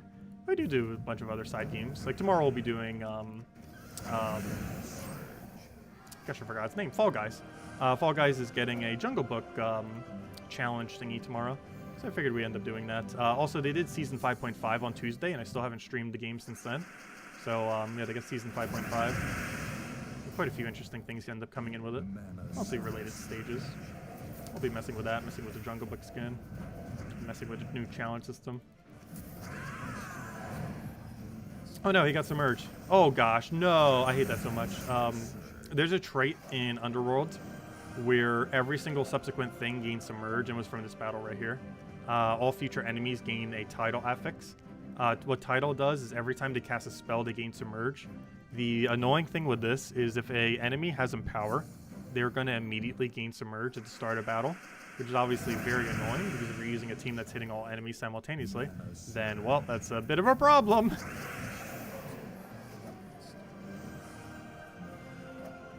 Let's see. No one should base drop rate on my experience. You will be greatly disappointed. We don't always get ultra lucky. We've gotten extremely unlucky at times. Though I do feel like we've gotten luckier more often than not lucky.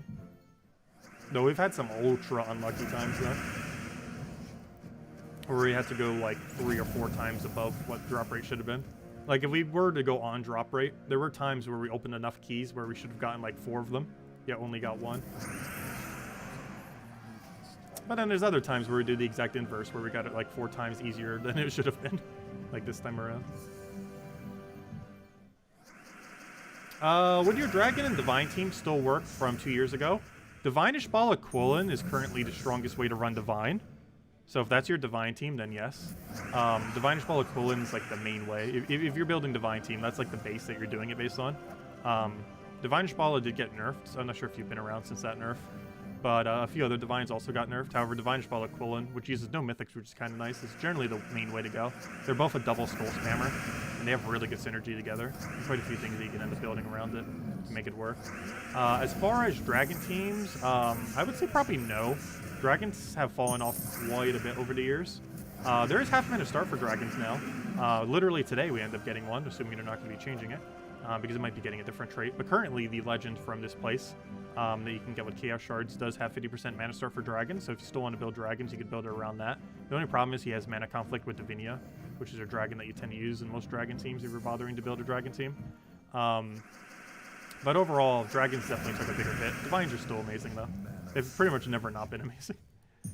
But Dragons aren't really used much in the current state of the game, even once 50% mana start came in. There is one Mythic Dragon that's actually not horrible though. It's really luck-based, so it doesn't tend to get used. And you definitely don't have it yet, but it's something to keep an eye out for if you ever do want to build into Dragons. It's, oh gosh, I forget its name because it's not meta. If I do it by Dragon and Mythic, I should be able to find it quickly though. That's not how you go to dragons. That's also not how you get to dragons. Let's see. Base rarity. What's the mythic called? Hoanglong. So, Hoanglong is actually a really, really good thing for dragon teams now. It's a divine dragon. It deals damage to all enemies, and then it has ultra luck-based mechanic of having a 50% chance to do each of these individual things, and it can do all of these if it gets lucky enough. It gains attack, and or an extra turn, and or barrier, and or enchant, and or bless. So it can end up getting a lot of value if it gets super lucky, but it can also get super unlucky. But it has 70% reduction. It's actually the only thing with gold armor currently too. There's other similar reductions to this though. But 70% score reduction, which is really solid. It's basically a Gorgolfa. And also gets to gain magic to all dragons when matching for extra turns. Which if you're using this, you're probably using in a pure dragon team to begin with. So gains even more of a benefit that way. Plus magic actually helps himself as well. And even if that was the only thing it did, it's still pretty decent.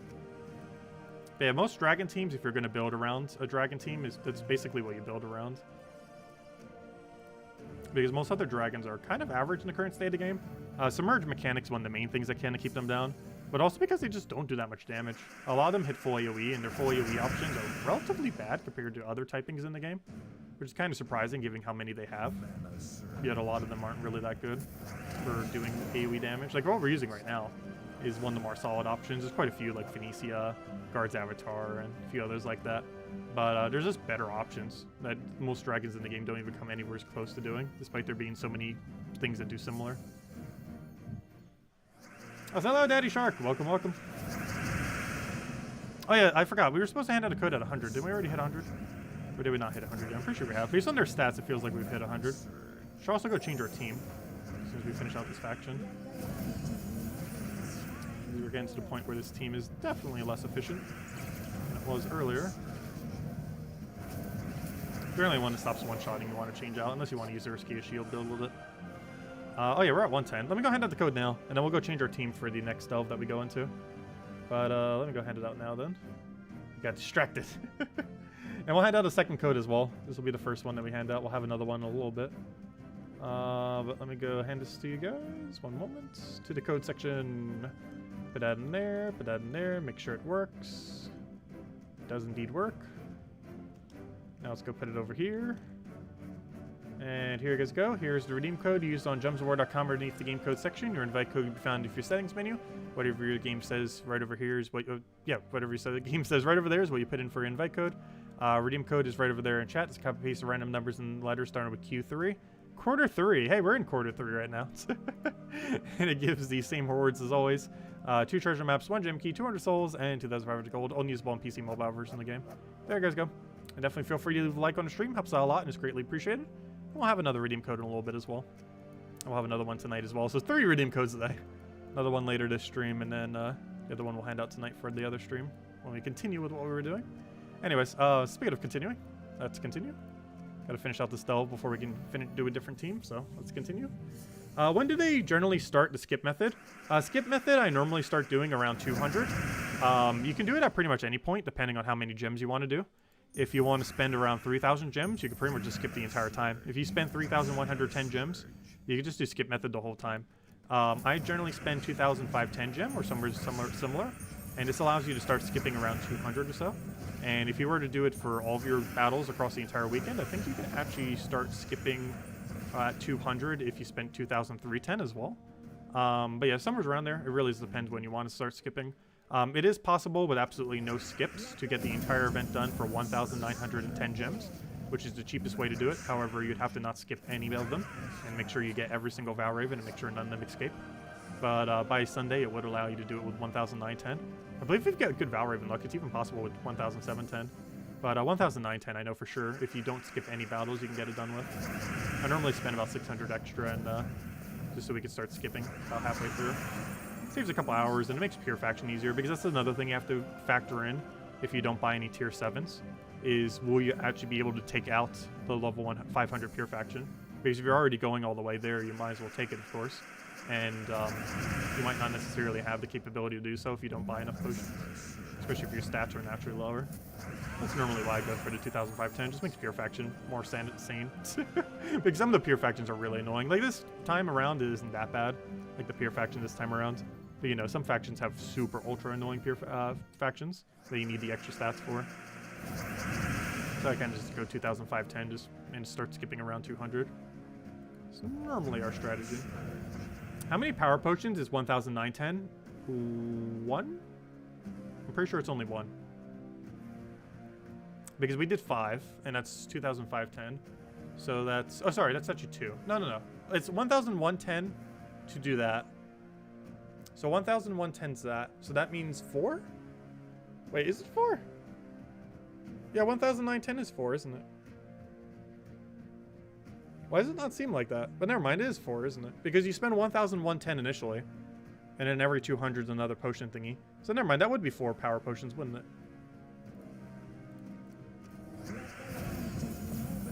But then how many did I just buy?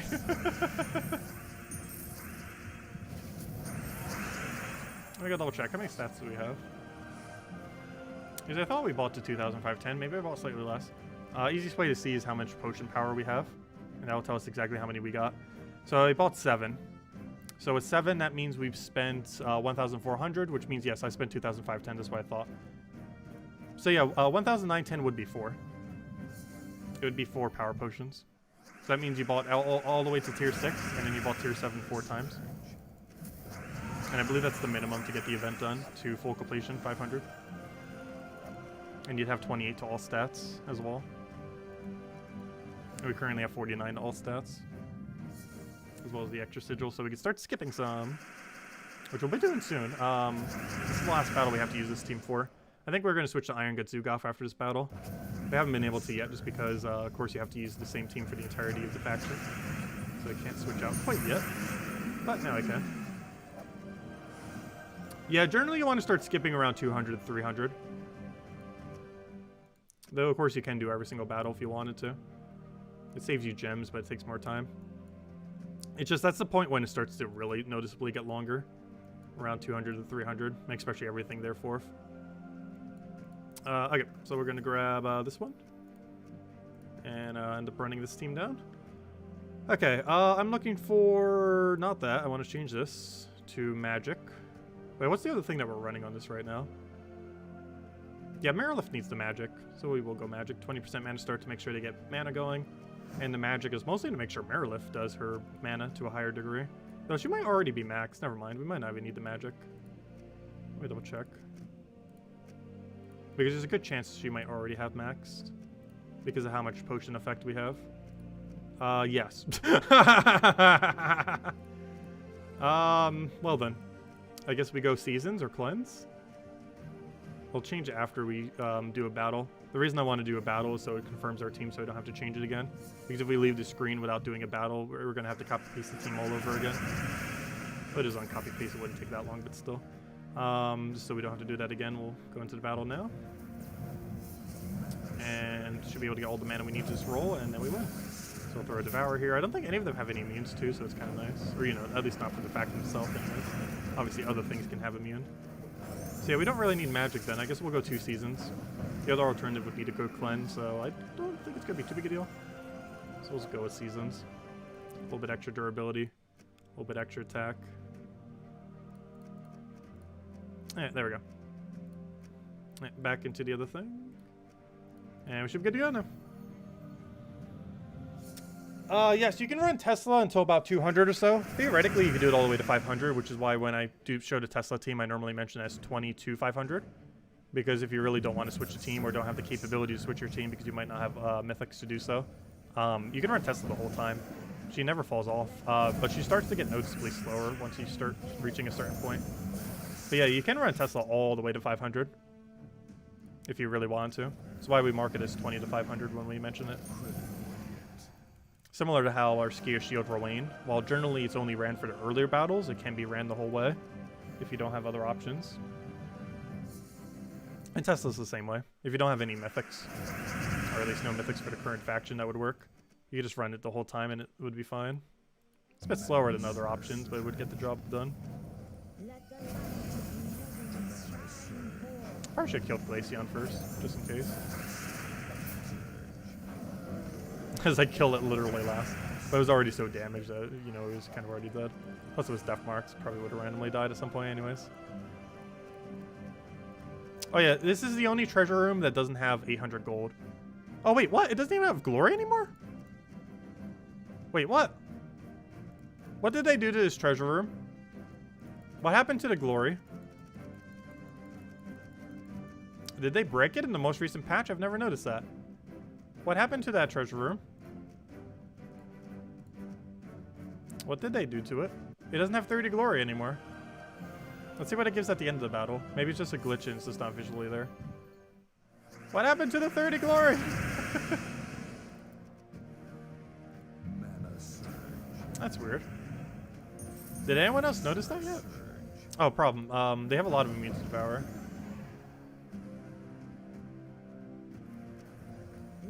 Oh, so it probably still gives us the loot. You're just not showing it then.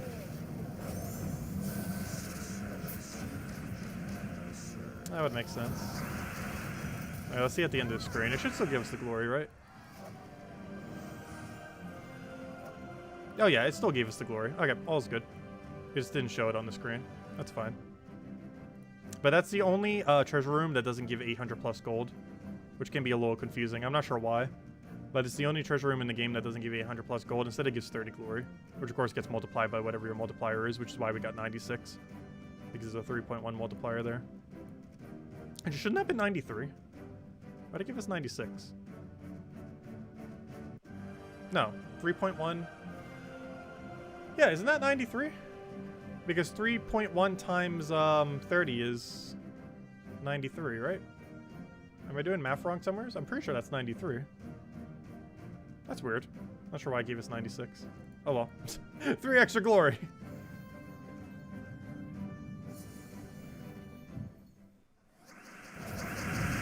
Let's see. I'll take that over. Get a Marrow lift down. I wish they would increase that room's glory to 800 though, because I feel like it confuses a lot of people as to what treasure rooms are. Because before that treasure room ever became a thing, it was just, oh, every single room that is 800 plus gold is a treasure room, and then there's that one room that doesn't, and then it's like, oh, well, now there's a caveat to that. It's the only treasure room that isn't 800 plus gold. Instead it has like 1 billion glory.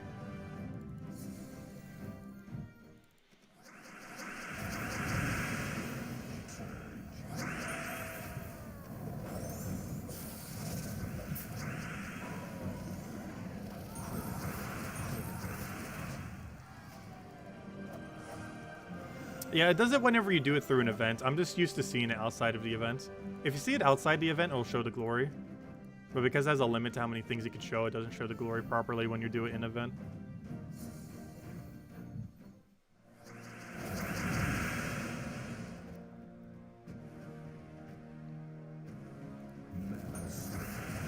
Also, every single one of these battles, we're trying to fill Merilith as immediately as possible. Because once she gets her mana going, we basically just auto-win. Is the game plan. Also, luckily Cedric didn't get a move on us. You gotta be really careful. That's honestly the most dangerous treasure room in the entire game, is the Cedric treasure room. And the main reason for that is Cedric itself can move your team orientation, like the order that they're in. And if that happens, that is so devastating. Like, the battle itself is easy, but it can really affect future battles in an extremely negative way if you're not careful. So that battle is basically a time limit. Not against the bomb bots that are going to explode, but more so against the Cedric that will disorient your team.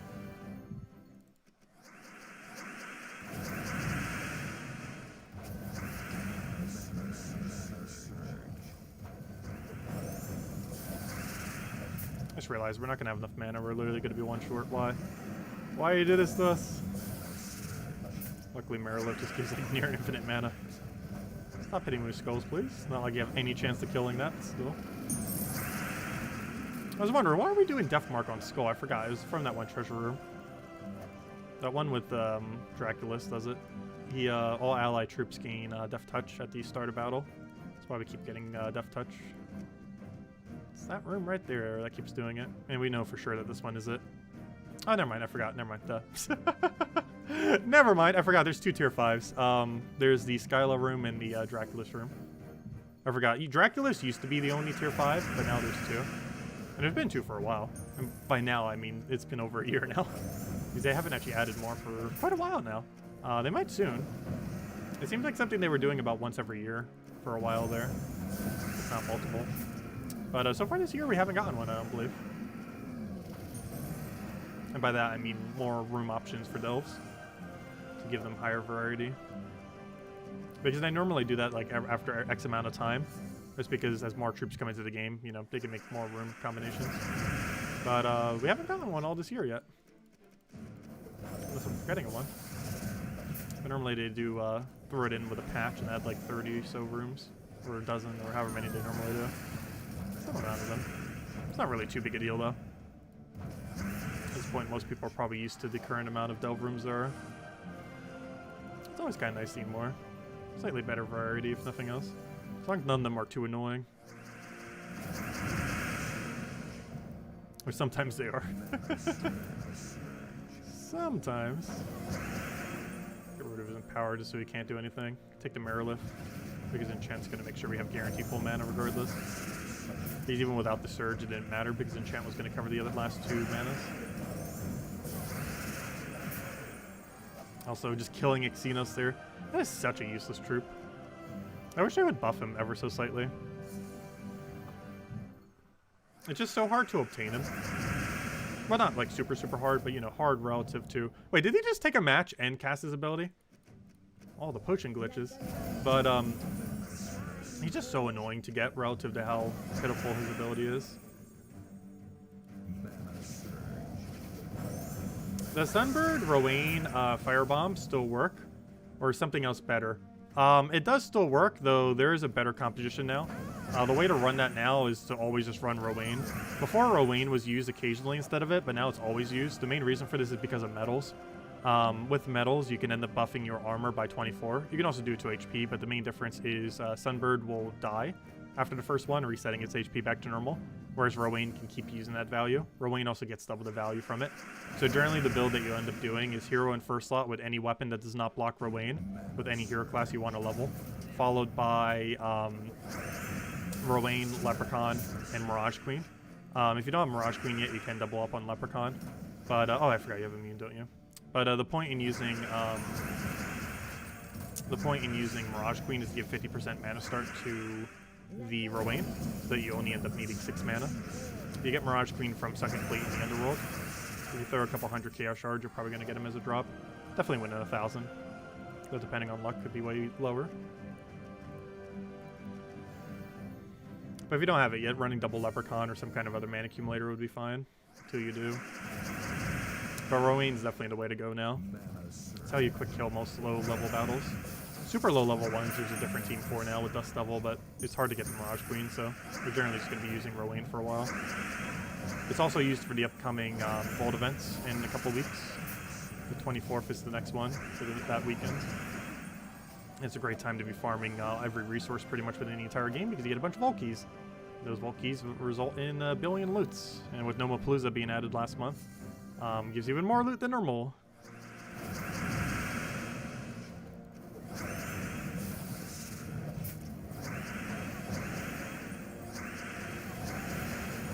But yeah, Sunbird's basically not used in the current state of the game anymore. Rowan just ended up becoming too much stronger than it.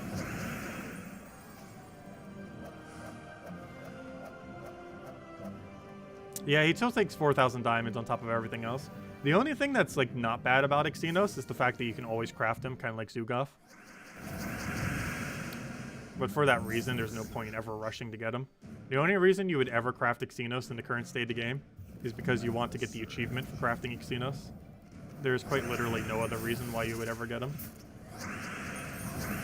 He's pretty much entirely just to get the achievement. Oh, you also get an icon for it. One of those little icons that you can use in global chat. But generally, if someone's getting it, they're just getting it for the achievement and for true completionist sake. Because he's also in Apocalypse troops, and Apocalypse troops are pretty bad because they're all mythics and they don't have, or they're not associated to any kingdom. So, for example, we got a useless mythic today. However, that useless mythic's not useless because it counts toward the kingdom upgraded. We literally got an extra armor from it today because of glacial peaks reaching a higher star. However, Apocalypse is not associated to any kingdom, so having them upgraded or even owning them has no effect on kingdom upgrades whatsoever. So he's just completely useless. There's just nothing it gets used for. All 5 of the Apocalypse troops have that issue. However, it's particularly bad for Xenos just because he's just not even good. Like, at least for Famine, he's at least usable. Gosh, he took another double move. But, like, at least for Famine, it's at least useful. Like, you know, the troop's not completely useless. But most of the other ones are pretty bad. Is there a reason for Frostmage for this team? No. It just happened to have Frostmage set. You can have literally anything set, doesn't matter. Hero class doesn't matter if you're not using it. I think it might give you like a small amount of mastery. But if you're later in the game, you have so much mastery that that amount of mastery is like a 0.001% higher surge chance. To the point that it's basically 0. So yeah, hero doesn't matter at all in whatever team you're using, assuming hero is not used on the team. It's just more annoying setting a team to no hero than it is to bother just keeping it to what it is. Because there is actually a way to set your team to no hero. You'd have to go get the score for the team and then set it. Like, I'll go show it actually after this. There actually is a way to technically set it to none. I normally don't for my videos or anything like that, though. It's just kind of pointless. But if we go to, for example, I don't know, what's this team that we don't really need here? What one were we just using? This one. So this is the team that we're using for the event. I can't change it in the event yet because we can't go into the thing. But if you go to manage team and you go to the team code, and I then go edit the team code. Let's see. So if I put this here, and I get rid of all the stuff that's related to the class, which, let me double check. I actually forget what what part of this is related to the class. 1 second. Let's see. I forget what part of it we have to delete. Oh, let's just start deleting stuff and see which one works. Trial and error. I assume it's just this. So if I delete this, one of these is the banner. I forget which one's the banner though. One of them dictates the hero class. One of them dictates the banner. If I do this, paste team. There we go. As you can see, we now have no hero set. So if I do that, it will, or it should have. Did it not? Because I already have the team set. It didn't set my thing to nothing, even though it has nothing. What? Oh, I thought it did. Maybe because I already have the team there. Let me go try putting it somewhere else. Oh, I thought it set your team to nothing. Apparently not. Let me do over Necromancer class. We're not going to need that. Paste team. That's weird. Wait, it's not even pasting it. I'm not sure what's up with that then. Well, that's why I don't bother doing that. Not sure what's up with that. Oh no, it did paste the team, but it didn't do the thingy. Huh, weird. Anyways. That's strange. I always thought it used to set your class to nothing. But yeah, it doesn't matter if you have a class set. Here's the bottom line. Because it has no effect on the team. Apparently, it doesn't want me to set no class though.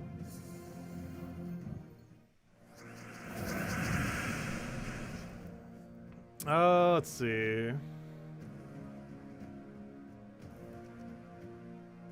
I'll go grab that. Get our destroy down.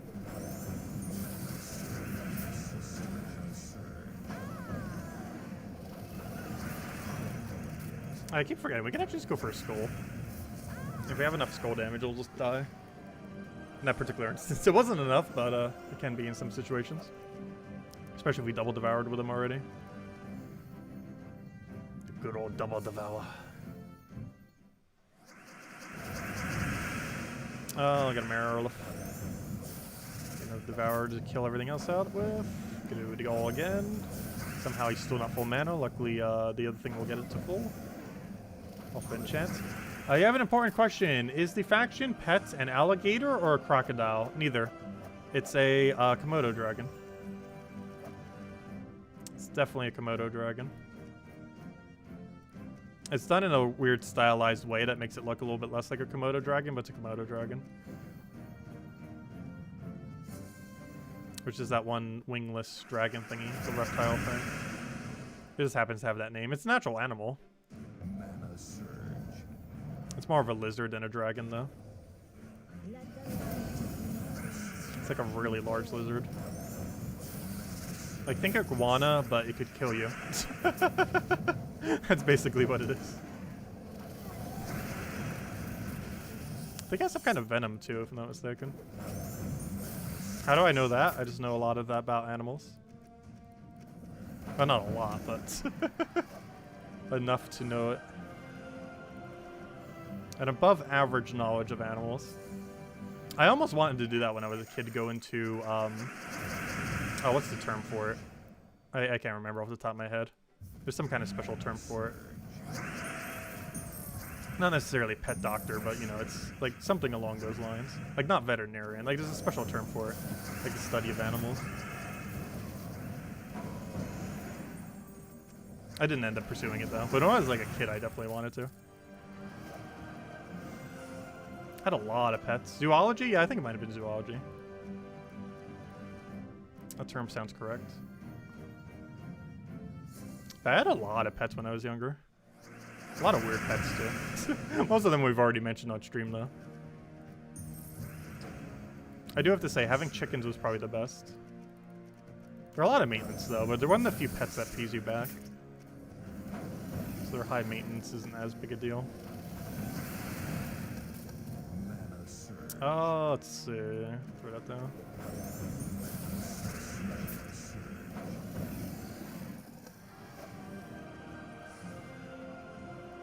Dr. Doolittleology. If you don't have Zugov, what would you replace him with in this team? Probably Mirage Queen. Because you get Skull Spam out of it, you also get Curse, so that you can actually devour things that have immune to Devour. But you'd most likely use, you'd probably want to switch out Harpy Mage by that point, though. But you would end up using Mirage Queen instead of Zugov. And probably something else instead of Harpy Mage. Maybe something like Hero with something. Especially if you have less than 100 attack on Zugov, you can maybe use like Earth's Fury or something. Or starts with way more than 100 attack though. So don't need to worry about it, because his Devour rates, of course, based on his attack value. But if you have over 100, it's 100%. However, if they have immune to Devour, it's still 0. This is why you need Curse off of Mirage Queen. There's a way of not needing Curse is to have a insta-kill. And that's what Zugov does. But otherwise, you would need Curse, and Mirage Queen's pretty good for that. Hey, yeah, chickens are amazing. They're like one of the best pets you can ever get. Only problem is they can't be house pets. Gotta build them their own little area. And you gotta build it high enough that they can't fly over. Not like they can really fly, but they can do very high leaps that pretend to fly. They're really adorable to try to see them try to fly, though. We still have to be careful because they can leap pretty high, because they still can, like, kind of flutter. Kind of. Gives them more height than a normal animal would be able to jump.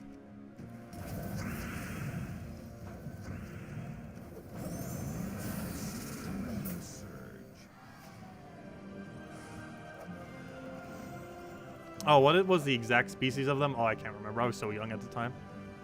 I was like 8 years old, maybe. I just know it was 3 chickens and a rooster. As far as like the exact breed of chicken, I have not the slightest clue.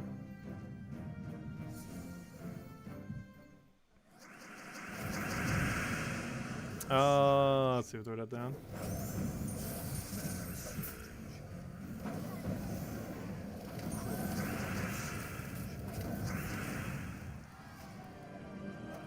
Your 99% Devour chances failed you way more than 1% of the time. Yeah, you gotta make sure to have the extra attack. If you're slightly short and you're not running it currently, just run extra attack bonus off of seasons. Like, if you're running 20% mana start with 2 seasons, just run 3 seasons if you feel like the 1% is making that big a difference. Or if you're not already running seasons, run seasons instead. The reason why... Actually, we are running seasons right now, aren't we? I would normally run Magic, but if you already have 64 Magic for something like Marilith, you don't need more. And nothing else on my team's using Magic. Like, normally you would use Magic for Marilith and Thrall and stuff like that, because you don't have enough Magic. But with Potion effects and just the extra stats you have naturally through Delves, you have way more than enough Magic, so it's kind of fine. Yes, we don't really need Harpy Mage much. The main reason she's there is to make sure if we don't have a red on starting board. The reason why these battles seem like they might not necessarily be using her is if there's any way to take red on starting board, or even green for that matter, we're likely going to be taking it instead of trying to do anything else.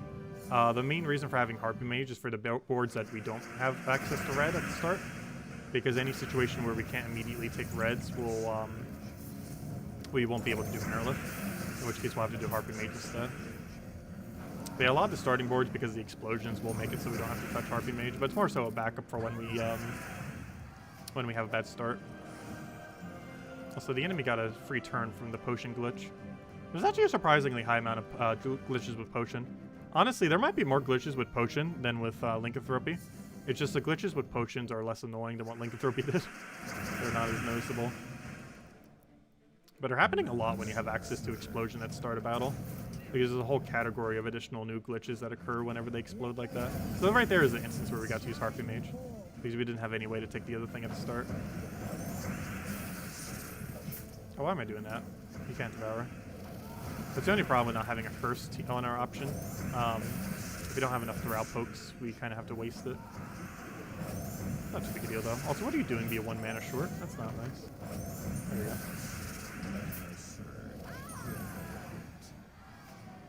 Does upgrading a faction's Horde and its linked Crystar faction level bonus stay effective during faction assaults? Not sure exactly what you mean.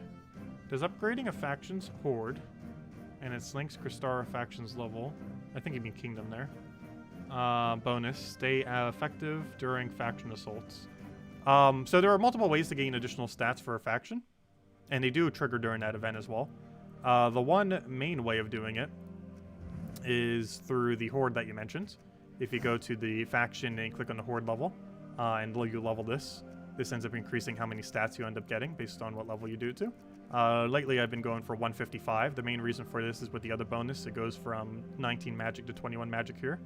It does a skip where it gives an extra 2. There are several instances where it does that, like for example at 158 we end up getting 2 extra HP instead of 1.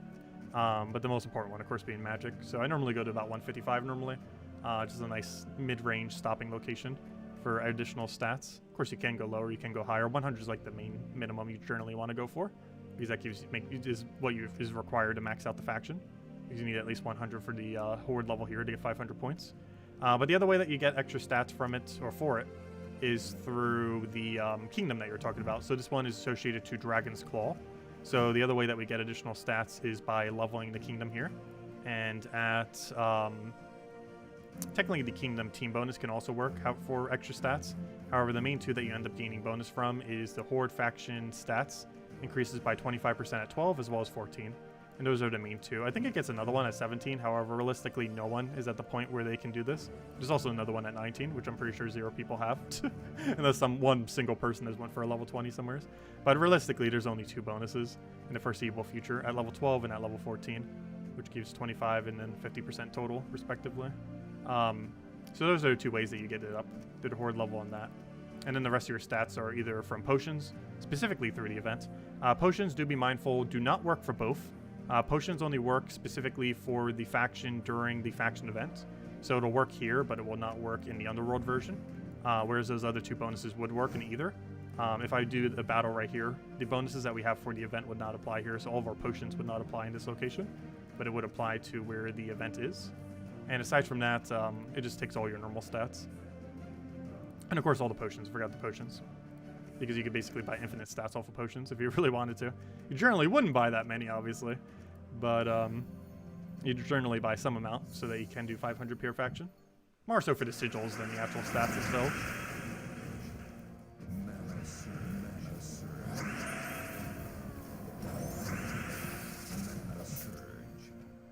Oh, let's see. We'll get Devour there. Oh, come on, cast. What does the Kingdom tier bonus mean? So basically, whenever you use 2, 3, or 4 troops from a kingdom, you get a bonus. It just makes that bonus more effective. It basically also makes it so you have 2 different categories of bonuses. There are actually 2 team bonuses that you end up getting. One is the default team bonus that you have regardless of how upgraded your kingdoms are. And the second one is the one that's based on how upgraded your kingdom is. They're 2 completely separate bonuses that stack fully. And I can kind of show it with a team that has multiple. I'm trying to think of a team I might have set up that already has it I can kind of show it with. Let me go do that real quick. But for example, let's see. I think our World event team has to use it, right? Because it has to use Kedar. So this would be a good example. So right here, we are using 3 Kedar troops. So we're getting a bonus. Whenever you're using 2, 3, or 4 from a kingdom, you'll end up getting a bonus. As you can see here, there are 2 different ones that are based on how many Kedar troops we have. One of them is the natural bonus, which is this one right here, which is just, you know, what you would normally have regardless. But the other one is the kingdom team bonus with the tier. This was the one that we saw earlier in that other screen, where it goes tier 1, tier 2, tier 3, tier 4. I think it goes to 6. But realistically, no one really has it above tier 4 with how it works, because of how hard it is to get beyond that point. But yeah, they're 2 separate bonuses, both affected by the same pet. So whatever the kingdom's pet is, tends to be some of the most useful pets in the game, just because it ends up giving you basically 2 different bonuses that it ends up increasing. But yeah, this is the one that you naturally have, and this is the one that you have from upgrading the kingdom itself, from having levels in it. And they both stack together. So right now, for having 3 Kedar troops, we get 3 attack, 3 magic, 6 HP, and 18 armor, with the pet also increasing it even further. But that's what that bonus does. It's not much, but you know, you get a few extra stats if you're using 2, 3, or 4 from the same kingdom. Obviously, when you're doing pure faction, you're normally using multiple from that kingdom as well. Like when we do our pure faction, we're using 2 different troops, so we'll have a 2 bonus for Dragon's Claw. Actually, we could literally just show that on the team too. Like we can see, for example, when we do pure faction, we'll have this bonus, which isn't much of a bonus because we're only using 2. But the extra one that we have from the kingdom upgrade is actually giving us 3 HP and 9 armor just for using 2 troops from Dragon's Claw.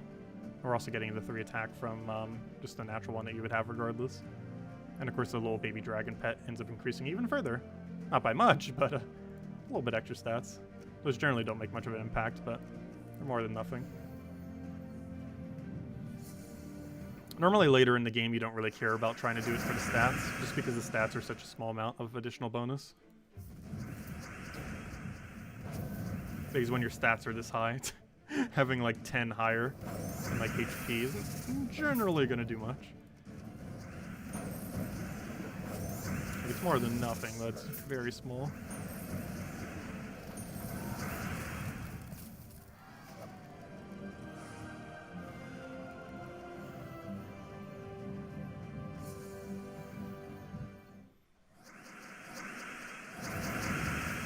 I understood what you were asking. No worries. And if anyone else has any other questions that you want me to go over, do let me know. I'm gonna redeem code a little bit as well.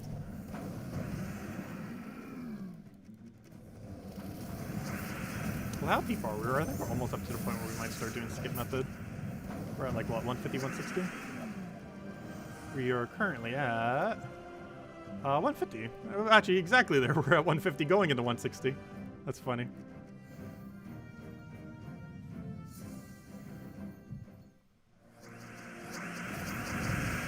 And a little bit extra team bonus stats can add up a bit. There are some situations where they're okay. Like if you're already going to be using multiple in a team and you're not really you're not really hindering the team by having multiple, it ends up being nice getting a little bit extra stats that you wouldn't have otherwise.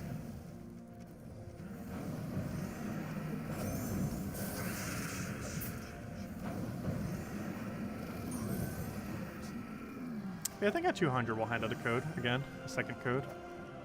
No, we'll probably start doing skip method very soon after.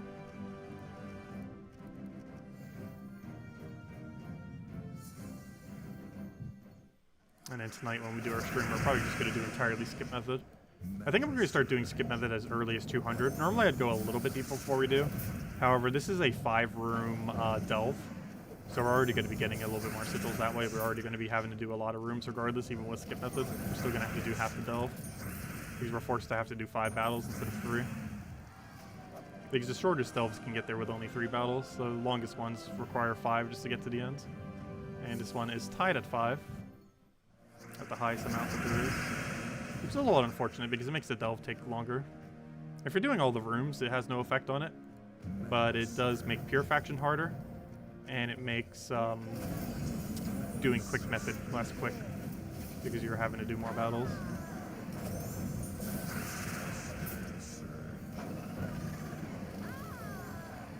If you lose with 2 tanks and 2 legendaries, is plan B 3 tanks? There's no way we would lose with 2 tanks and 2 legendaries. I don't think that's physically possible. Unless it got moved like twice, and our team then became 2 legends into 2 epics and made our epics go all the way to last slot. It's like the only way that team could possibly lose. Though I'm going to be doing it with only 1 epic and 3 legends, I think. It's a bit riskier, but it's a lot quicker.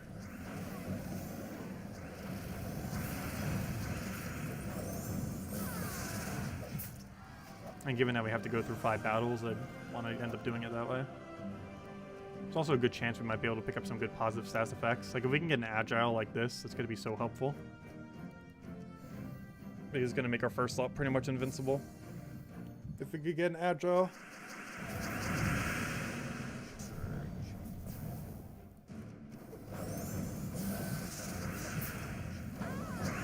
I should have killed the summoner first.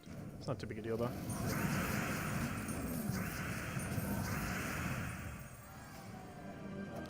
When there are no factions left, will there be 3-day faction events for existing factions? Good question. We have no clue. That is kind of interesting. Because yes, they wouldn't be able to do a new faction there anymore. And if they're still going to have a faction event and no new kingdoms come into the game, there is a chance they would do a 3-day for an existing one. We don't know exactly what's going to happen. Maybe we'll just do some other event instead and just not have them for a little while. Or maybe some kind of brand new mode will come into the game between now and then, and that will replace that slot. Or who knows, maybe they're already going to start adding new kingdoms by then, and then those new kingdom ones will start replacing it. We don't really know. Won't really know until it happens. Any number of things could happen, though. But yeah, so far, we have never had a repeat faction on a weekend. Not to say it wouldn't happen, though. But so far, any 3-day faction event has always been a new faction. Never a repeat. The only thing we've ever had repeat for is, of course, raids and invasions, obviously. Just because there's only 1 per kingdom, and they've cycled through that way beyond that point already. And the other one, oddly enough, is Bounty Hunter. Bounty Hunter repeated once or twice, an already existing bounty troop. It seems weird that Bounty Hunter would end up doing it. So it's not unheard of for them to do it before, for some other events. But specifically has never been repeated for factions, though. Oh, I did that. I was doing that as if that would feed it full mana. Yeah, it's blocked on yellow. Luckily it has full mana on turn 2 regardless, so it doesn't really matter. It's kind of the whole point of having Harpy Mage. It's a turn 2 in power, instead of a turn 1 in power.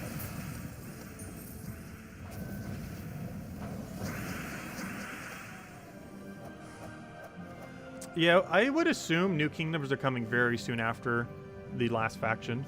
Because we should be getting the last faction in, what, late November, early December?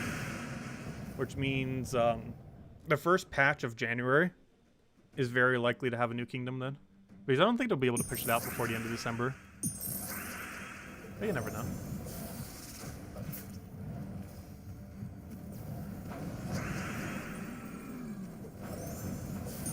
I don't think we know the date yet of the final faction. I think we know the date of the next faction, but not the final one. Let me go check real quick, though. Let's see. If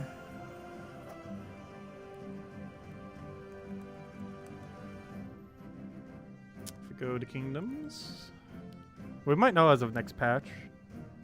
No, neither of them have a date yet.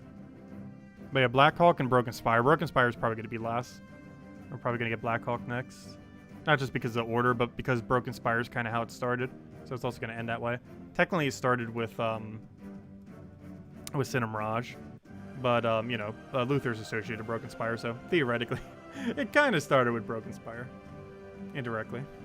But, yeah, so I would assume that one would be absolute last then.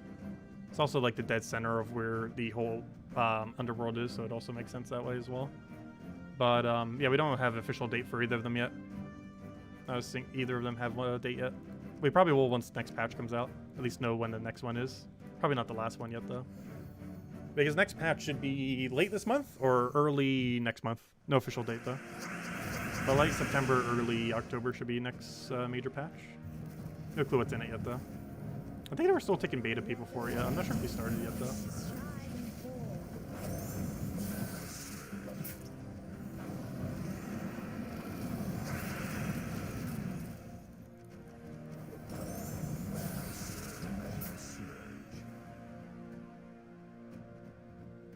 It would make a lot of sense if Broken Spire was the one they ended on.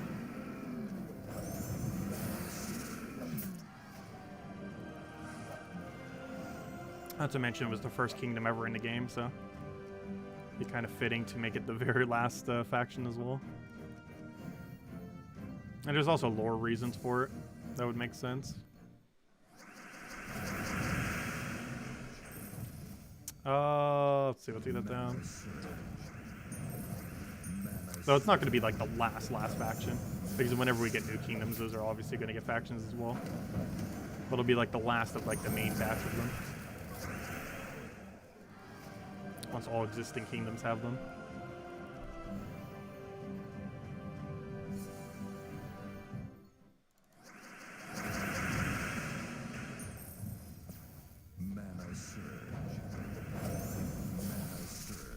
I'm gonna kill the Glaceon first this time. I don't need it just randomly destroying our whole team out of nowhere. It's very unlikely, but it's not impossible that it would.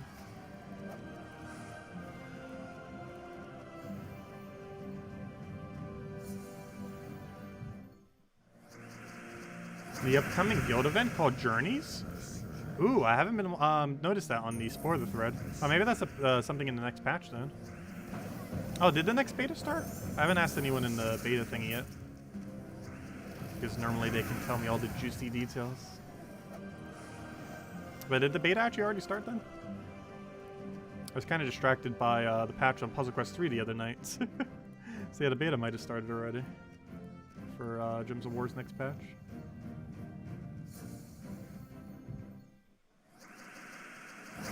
Journeys definitely sound interesting. Always good to see more guild features. If only they would do that to Puzzle Quest 3, because there are like literally none right now. The entire beta that's been going on for like 6 months for Puzzle Quest 3, they have done 0 total updates for guilds. 0. Absolutely 0. Despite it needing so much work. I guess they're just planning to do it all at once or something.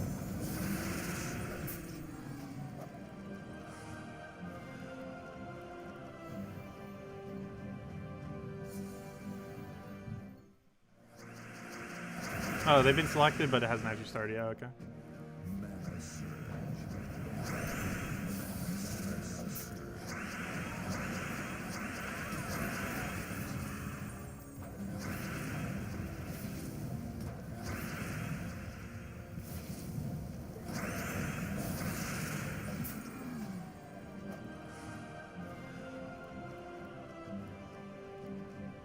Gosh, that agile room seems so likely to occur.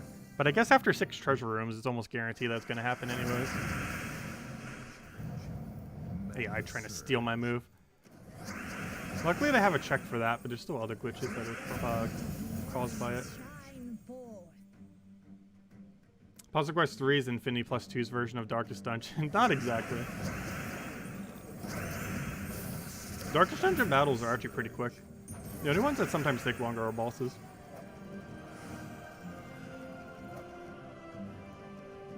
Puzzle Quest 3 battles take a couple years. No, they definitely needed something to fix it. They didn't used to always be that bad either. Like, they were always towards the slower side, but now they're, like, absurdly towards the slower side. That's how it is right now. Like, we can finish out an entire faction in the time that, like, a normal battle takes in that game. By entire faction, you know, I mean, like, the whole floor. Like, this entire area. Is like one battle in Puzzle Quest 3. Pretty much. At least at the higher difficulties anyways.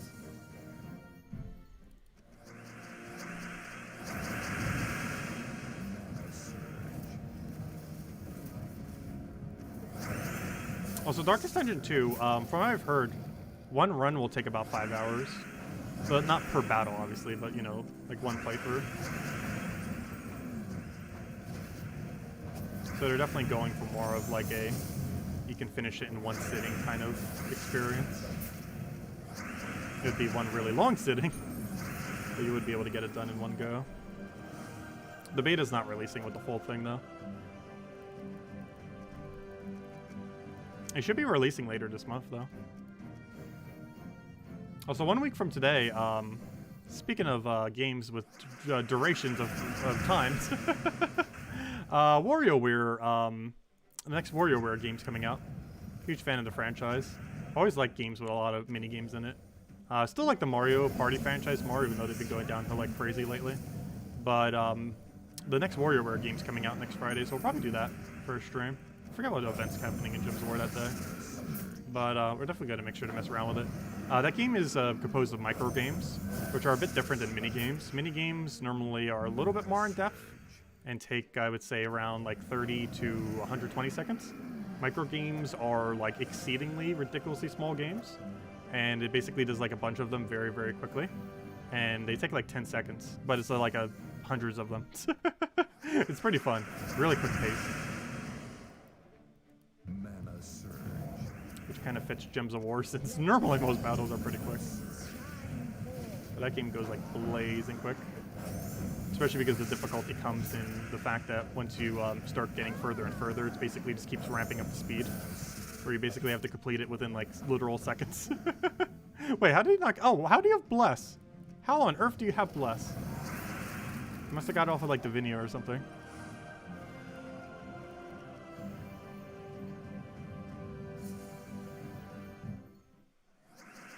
That reminds me, what do we have going on Gems of War next Friday? I think it's Bounty Hunter?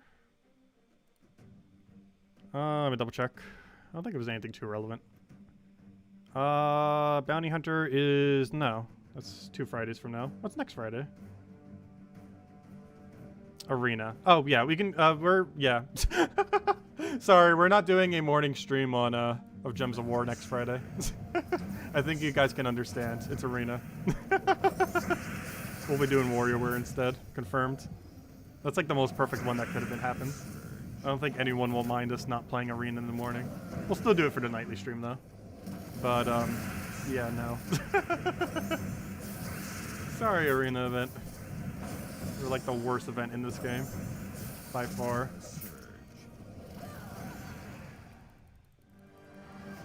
And that's after the update too. I really wish they would fix Arena event. It's just so horrifically bad.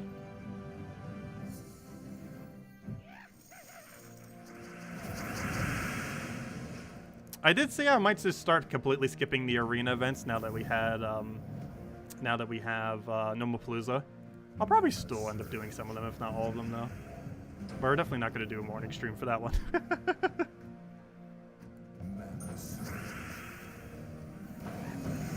Let's see.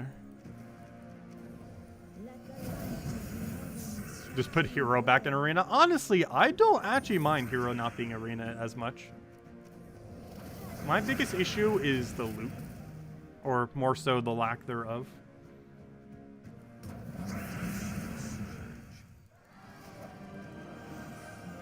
Like, it would have been nice if they had a different arena, like one where you could use Hero and then one that's more geared towards not using it or something similar. Because it is a pretty drastic change not having Hero 4 anymore. I don't mind it too much though. But the bigger issue is more so the loot. Also, how many turns did you just get? That is so weird, some of the potion glitches there.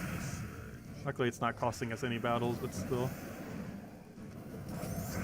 He like took a move, then he casted, and then like got an extra turn or something off it. It was weird. Because sometimes they get a double move because of how the potion interaction works. The main thing that's causing it is the explosion at start of battle. It's one of the reasons why you generally don't want to use any of the Sinnoh Mirage troops right now. Because if your Sinnoh Mirage troop does an explosion at the start of battle that then triggers a potion, it'll actually give the enemy 2 turns. Like that. Like so. And then he also got an extra turn from it, so he still got to keep going. Unfortunately, when you're doing potions, you can't not explode. Because it's like the second potion you get. So unless you only get 1 potion, like for the Tuesday event, you're going to have the explosion. That's what causes that. So basically any board that has a starting potion on it, you're pretty much giving the enemy 2 turns.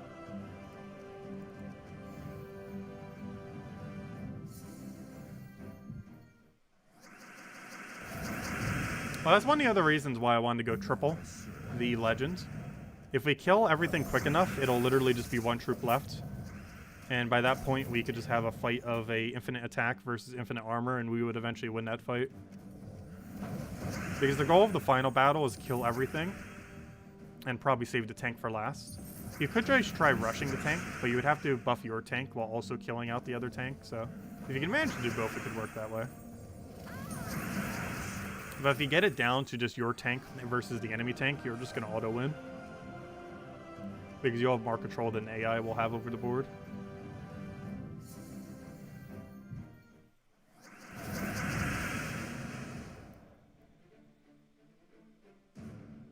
Yeah, potions have some really weird effects right now for the AI.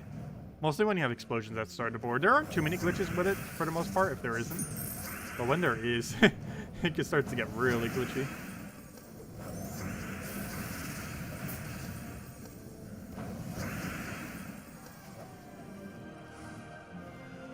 It's going to make Bounty Hunter a little annoying, too.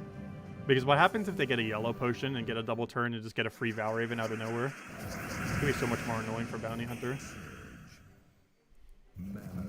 I guess it's also going to be annoying for a pure faction. Imagine you're about to win, you go into the final battle, and then the enemy takes double turn on you on the very first turn. So it not only skips your turn, but it gives the AI double turn right as you hit the final level 500 pure faction, which is probably going to happen to us tomorrow. You finally get there and then you just lose because it skips your turn and gives the enemy 2 turns.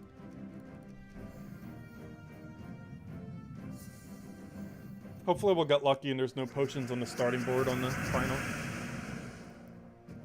There's a potion there, but luckily it didn't get exploded. It's only specifically when on starting board, though. It works fine if you explode it otherwise. Just the starting board causes a glitch. And the only way that would happen is if you have a Cinder Mirage troop on your team, or if you have the potion effect that does explosions, which pretty much everyone will have who's trying to do pure faction here. Because you get it on tier 2, if I'm not mistaken.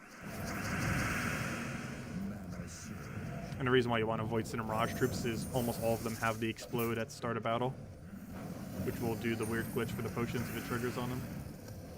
So you want to actively avoid using them. Probably even actively avoid using Greed. Like when we go and do Vault event, this next Vault event, we're definitely not using Greed. More so because we don't want it to trigger on a potion. Otherwise it's going to skip our turn.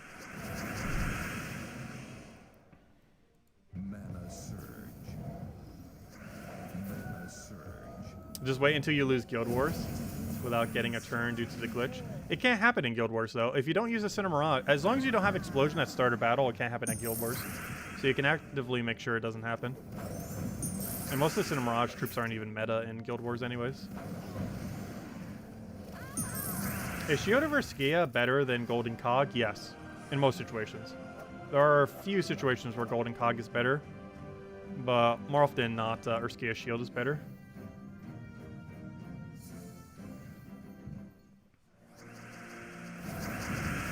But you almost always want to run Urskia Shield in the current state of the game instead of Golden Cog.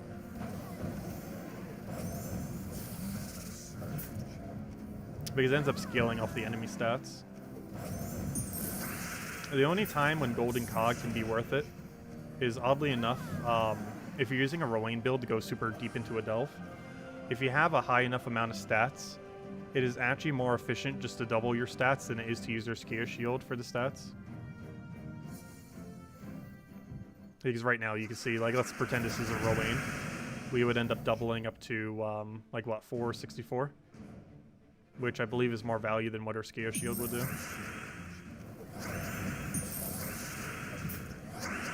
So there are some instances where Cog is better. But more often than not, like 99% of the time, if not more, it's Urskia Shield instead. Because it always does it even if you have lost your armor. It gives a shield as well. It gives some extra mana to all allies, because I believe it has 1 to all allies, which isn't much, but it can make or break having full mana or not full mana. And it also has the boost ratio based on the enemy stats, so it still gets the upscale. It upscales in a different way than Golden Cog does. Golden Cog upscales based on your stats. Urskia Shield upscales based on their stats. So if you have naturally really high stats because of bonuses, then Golden Cog is better. But if the enemy has really high stats because, you know, you're going deep into a delve or something similar, then Urskia Shield is better.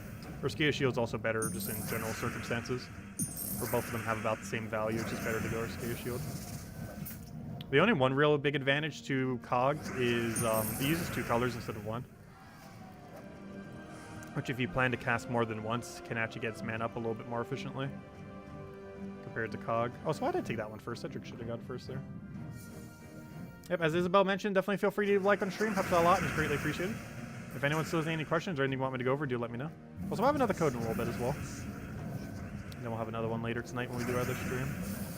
And continue the delving. Also, I think we're going to start using skip method pretty soon. To the point where it would be pretty efficient. Also, did he just live with 1 HP? Not like it mattered, but still. Yeah, we're at 190. Yeah, as soon as we hit 200. I said we'd hand out a code at 200, so... Yeah, we'll go hand out a code once we finish out the stealth. And we'll start doing skip method. And we'll go from there. Alright, let's go get Devour there. Get our other kill there. I'll take that. He's already dead, double skull. Alright, we'll hand out the code after this battle then. Second one. Then the other one we'll have tonight in like 5.5 hours from now. Let's see.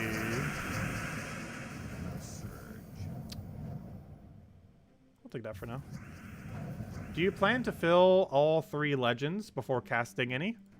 No, because they start with enchant. After you do the first time, you would.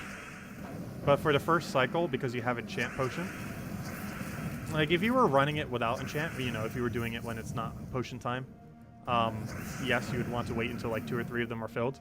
But because we have enchant, or access to enchant, because of the potion thingy, it doesn't really matter if we just cast them immediately, because they're naturally going to be getting mana for their first cast.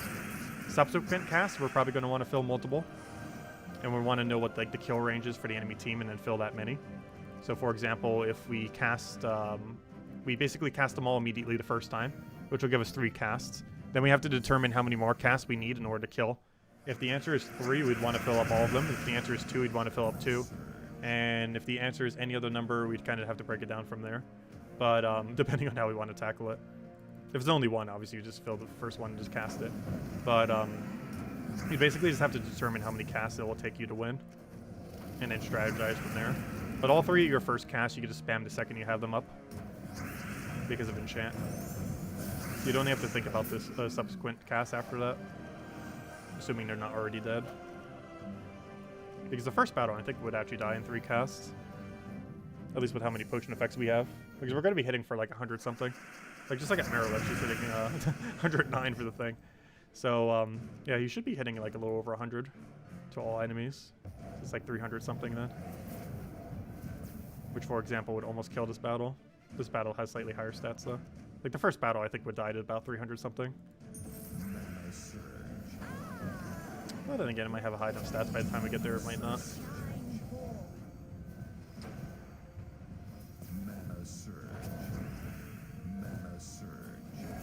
Oh, he got rid of my enchant. I needed that.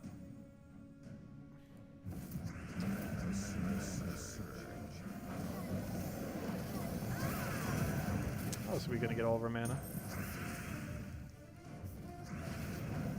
I should be dead. I could have also just taken the skull.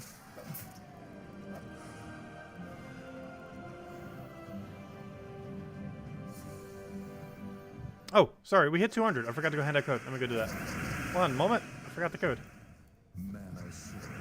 Where's Bill to remind me with a squirrel? Okay, you're devourable. Actually, all of them are devourable except for last slot, so we kill him just so we don't forget. And get our mana, and then he's dead. Let's go hand out the code. Final code for the stream, but not the final code of the day.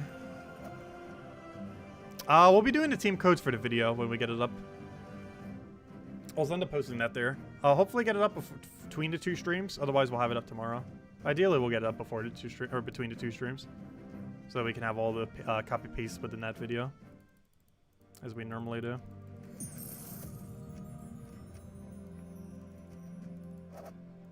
Okay, let me go and you guys the code.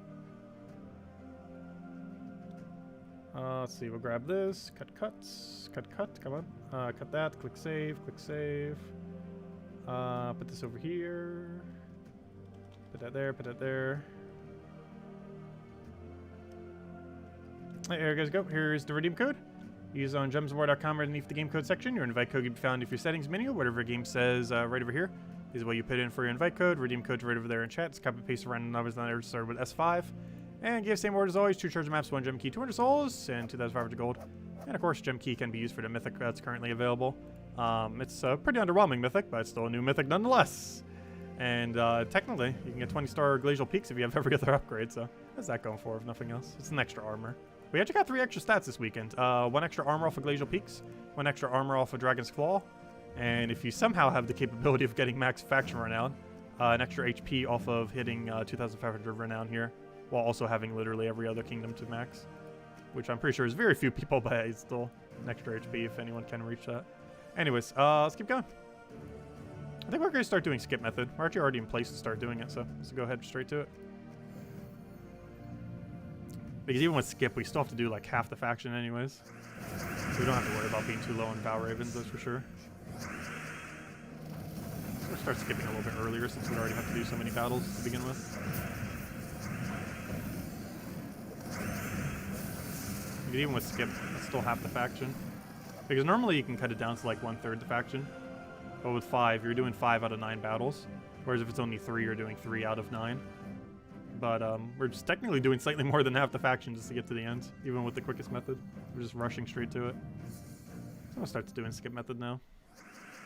Which isn't really much of a skip method, but might as well start it. Since it's not as effective this time around. But it also means we get more Vow Ravens. Vow Ravens are determined by how many battles you specifically do. Even though sigils are consumed once per floor, Vow Ravens are determined based on total amount of battles. So if you ever wonder why you're getting so many less Vow Ravens for skipping, that is the main reason why. It's not based on sigil consumption, it's based on amount of battles you cycle through.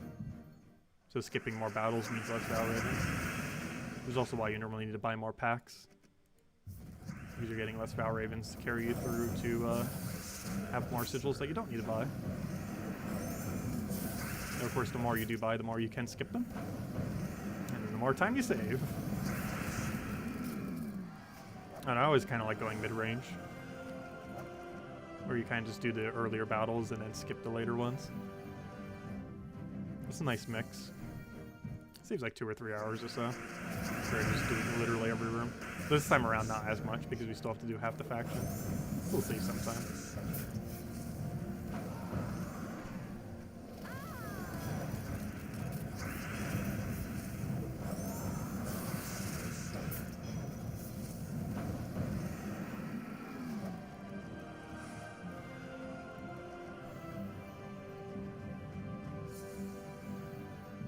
I'll catch you later, Gem God DS.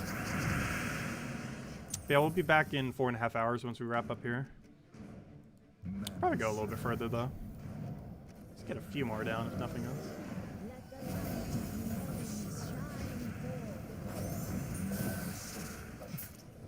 Oh, I just realized all 3 of you have immune to Devour, don't you, Fail? Oh no. They all have immune. What a fail, I forgot. Like, I knew the other one had Impervious, but I forgot his first slot also has a immune to Devour. Because I'm so used to having him just be cursed for some other mechanic. But nope, he does indeed have immune.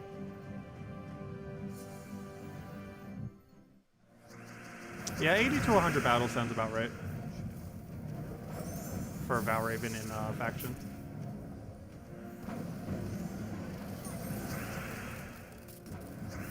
Probably a bit closer to 80.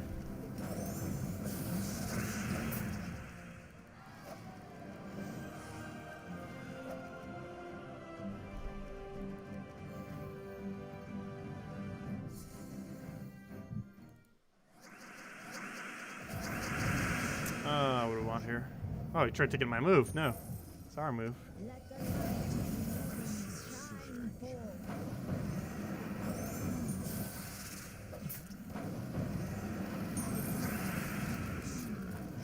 Let me see how many stats are on the first battle here.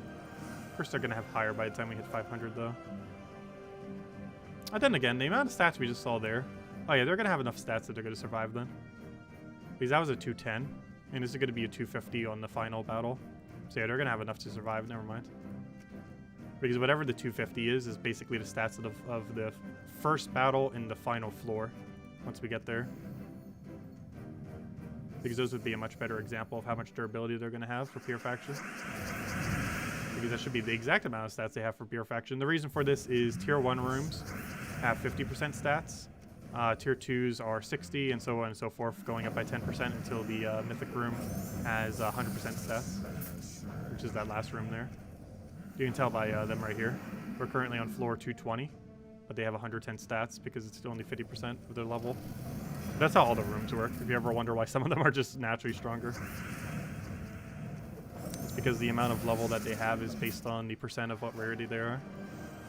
With common being 50%, with it increasing incrementally. Like this one, for example, is 90% stats. So we're at a 220, and 90% of 220 is a number. A number around like 200 or so. Oh, it's 198. But they have 90% of the stats. And then the final battle has 100% of the stats.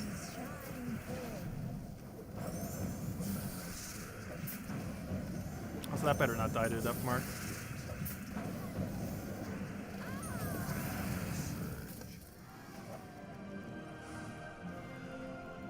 And this one also has 90% of the stats, which means 198.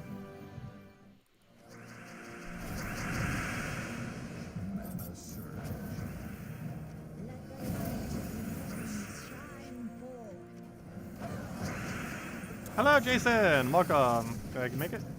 Hope all has been well.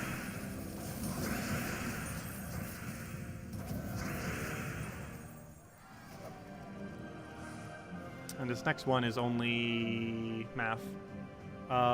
50, 60, 70. This should be 70%, which is like what, 160? Somewhere around there.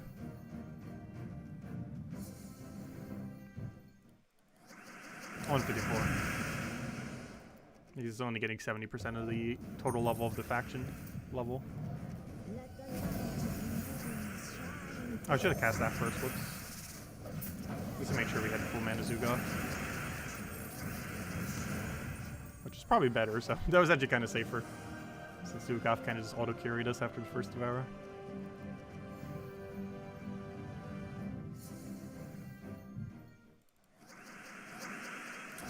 And these should be level 220 because it has 100%. And there you go, boom, 220. Yeah, that's how levelings work for them. It's not like too noticeable. That is how it works. 10% incrementally from common all the way to 100% at in Mythic battle. With that percent being based on the level of the faction. For Pure Faction, would you rather take Grudge, Regeneration, or Mimic Room? I forget what the regeneration battle even is. Mimic can randomly devour you if you're not careful. Of those effects, regeneration is the most useful. Oh, Grudge is as well.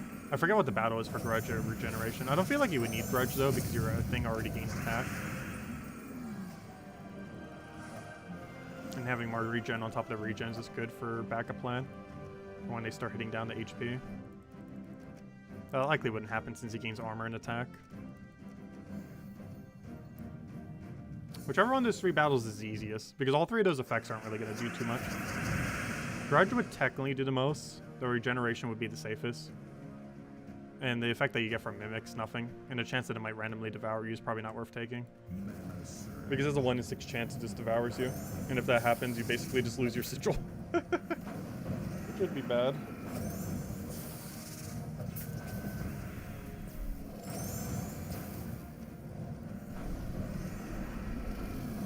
Why did I not go for the other one first? This one has 50% reduction. I should have gone for the other one. Grudge is that one Gimlet room. I can't remember what that full room is. I don't think it's too bad. If you feel like you could take the battle, Grudge's effect would be the strongest of the three. Though you already have a way to gain attack, so gaining more attack might not necessarily really do too much though. Because the Epic already is going to feed you all the attack you're going to need.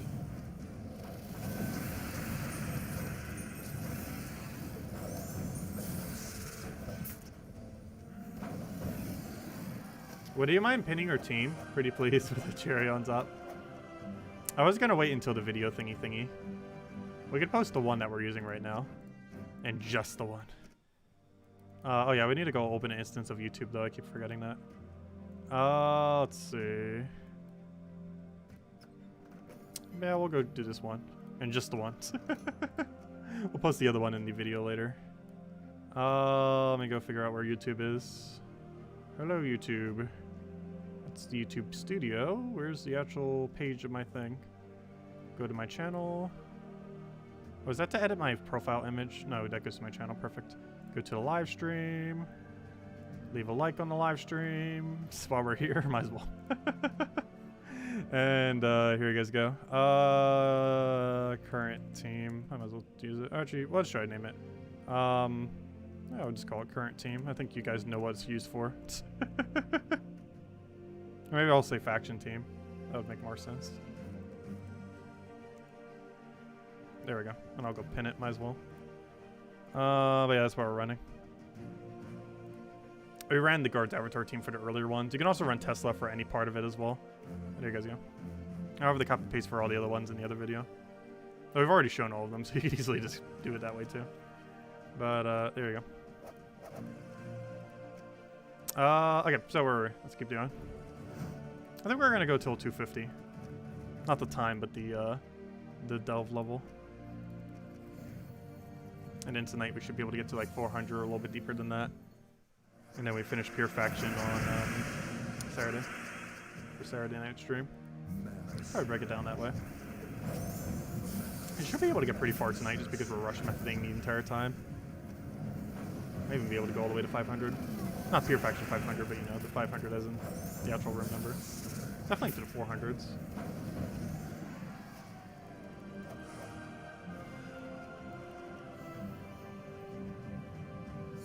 Also, thank you everyone for leaving likes on the stream. Greatly appreciated. We have more likes than viewers right now.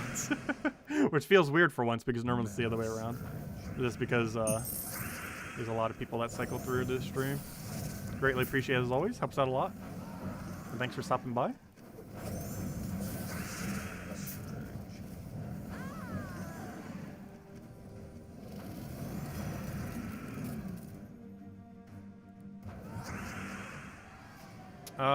Let's see, which one was the grudge team?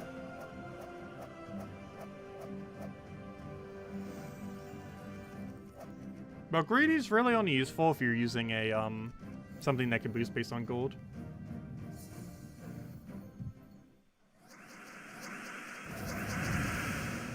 For Pure Faction, would you take... Oh, never mind, I already read that.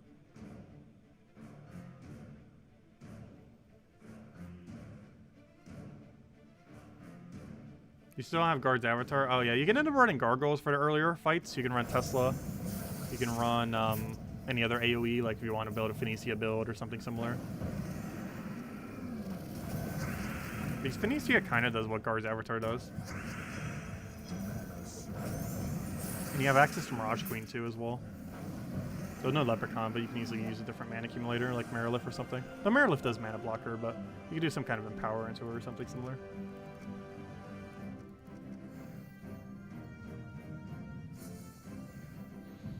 Any interest in doing a series where you show how to do each Pure Faction without potion effects? I do plan, once we have all 34 factions in the game, to do a video on Pure Faction for every kingdom. In which case we'll be briefly, like, you know, going over how to do it for every single kingdom.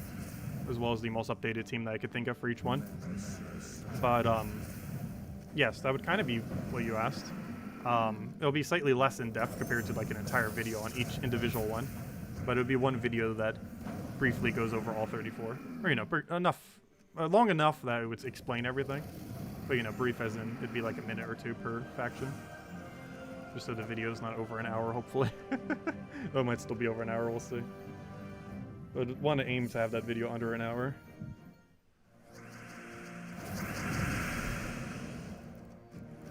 Because once all 34 factions exist, we're going to be covering every individual aspect of factions. So one video on all the Pure Faction teams, one video on all the teams, or, you know, the things that you would use as you progress. And, I don't know, what other thing is there? Probably one other video on, like, priority of troops to get from Underworld, now that all 34 would be out. You know, like things like Beatrix, Mirage Queen, Truffle, you know, all the really good ones. basically the priority of which you would use the ore in. Pretty much probably just a tier list for that would be the easiest way to do it, based on which ones have the most viable options to go for first. Where the tier list would pretty much be the order in which you would likely use shards, unless you were doing pure factions differently. Because of course that wouldn't be putting pure faction into account, it would be putting the usefulness of the troops into account. So for example, if you were doing a pure faction in a place that has bad troops, you would still want to go get those before the other ones, possibly. Because, well, you need those troops to do the pure faction to begin with. But that list, when we do that other one, would be particularly based on their actual usefulness, rather than if they're used for pure faction or not. Because all of them are used for pure faction, but you know, let's say, like, for example, one of the easier pure factions that doesn't have good troops are Crypt. So something like Crypt would be ranked really low as far as the usefulness of the troops, but really high in how easy the faction is to do. For pure faction without potion, that is.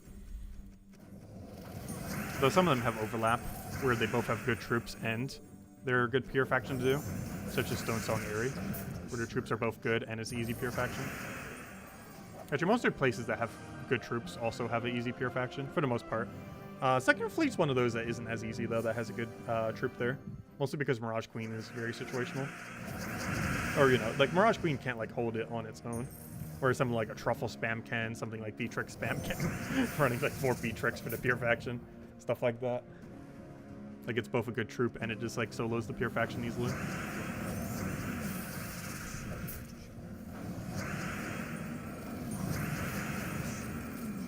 Because having multiple Mirage Queens isn't as useful, because they're both they're all converting over the same thing.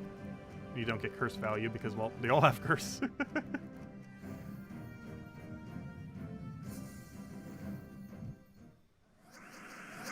Yeah, we'll be doing quite a few videos. We'll be doing one going over every pure faction team, one going over difficulty of pure factions, one going over all the teams that are just universally used across all of them, based on the color combinations.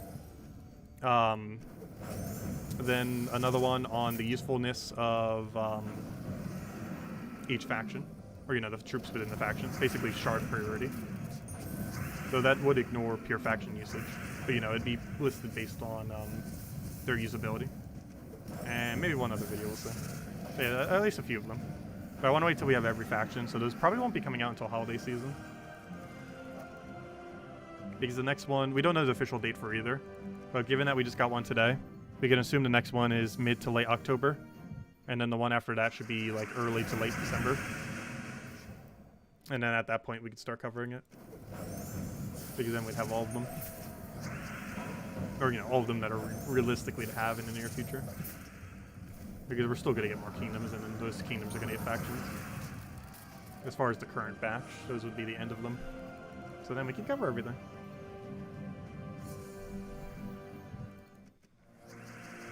That's still a couple months away. Maybe we'll be doing it when it rolls around. It's going to be a lot of videos. But it'll be like the definitive everything for factions. So we don't have to ever do another one again. Or, you know, we won't have to edit it. Like, whatever we do for those are, like, just going to permanently be the case, probably for the rest of the game. Unless we want to update one of them for when more teams come in, like, multiple years later. But pure faction would still be the same. That would literally never change. Unless they're going to add more troops to every pure faction at some point. They said they wouldn't roll out adding mythics to them. I highly doubt they would ever add mythics to factions, though. It would just be too easy to get mythics then, if you could get it off of factions. Which is something they will likely never do. I wouldn't be surprised if they added a second legend to every faction, though.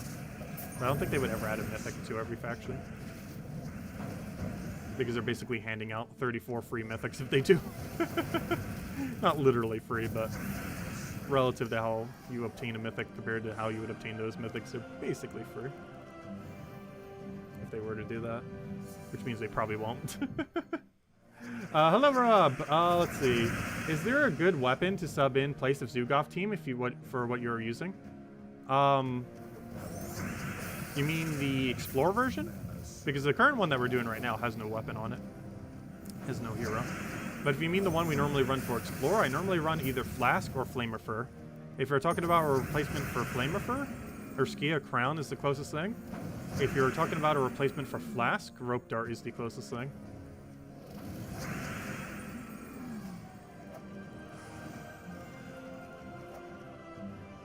The only problem with Rope Dart, though, is there's a good chance you don't have Flask or Rope Dart.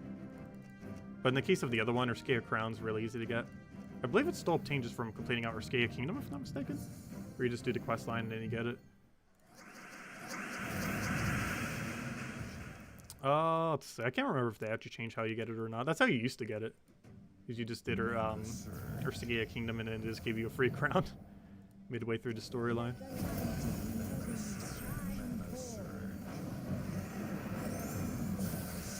I can't remember if that's still the case.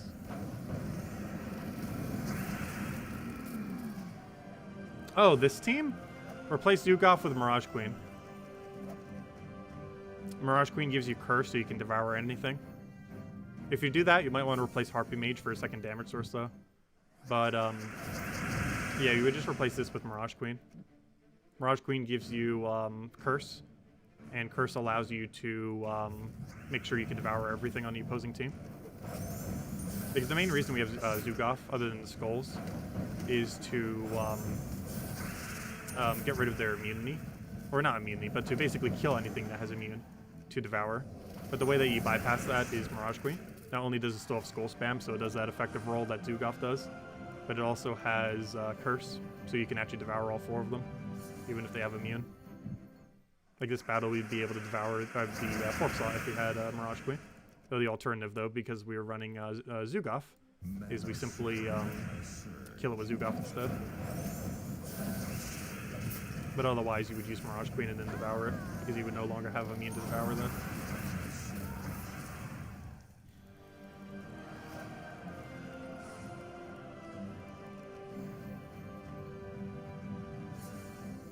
Yeah, you could end up replacing out Harpy Mage for Reflection of Good, because you're going to need a way to keep your Iron Gut alive.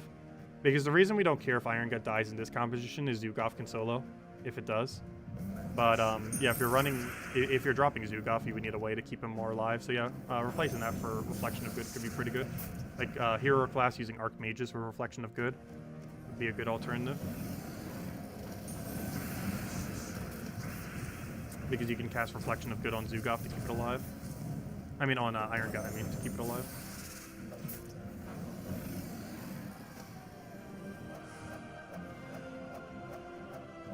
Oh, Green's Doom Skull is normally useful. It's actually more consistent than Zugaf's, at least in the sense that you know where they're going. Like when you use green to Doom Skull, you know exactly what's being converted, all the greens to Doom Skulls. Where you cast Zugaf, you can miss. Zugaf's actually more inconsistent. The only reason why the Zugaf can be a little bit better at times is because even if you have a bad board, you can still cast it. Whereas Mirage Queen specifically needs alignment if you want to make sure it does good. But you know everything that Mirage Queen's going to do before it does it. Which is one advantage that it does have compared to Zugaf.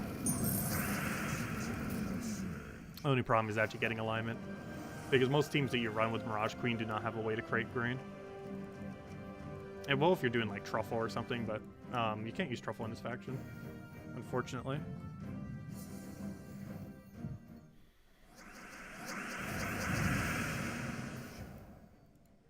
Not in this one.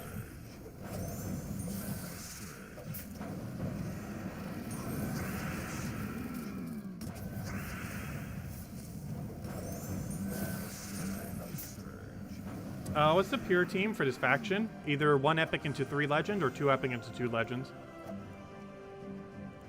The double epic one is safer, but the triple legend one is quicker. Yeah, it's 1 epic, 3 legend, or 2-2. They're the only 2 that matter for the pure faction. The epic's the tankiest thing in the faction, and the main damage source is your legend. Though depending on how you're playing, theoretically your main damage source can also be your tank. But normally you want to kill off a casting, especially for the final battle because they do all have skull reduction. Well, first and final battle. Though the final battle has higher stats and all skull reduction. So trying to kill them with castings a bit quicker than skulls. Because they have no spell reduction.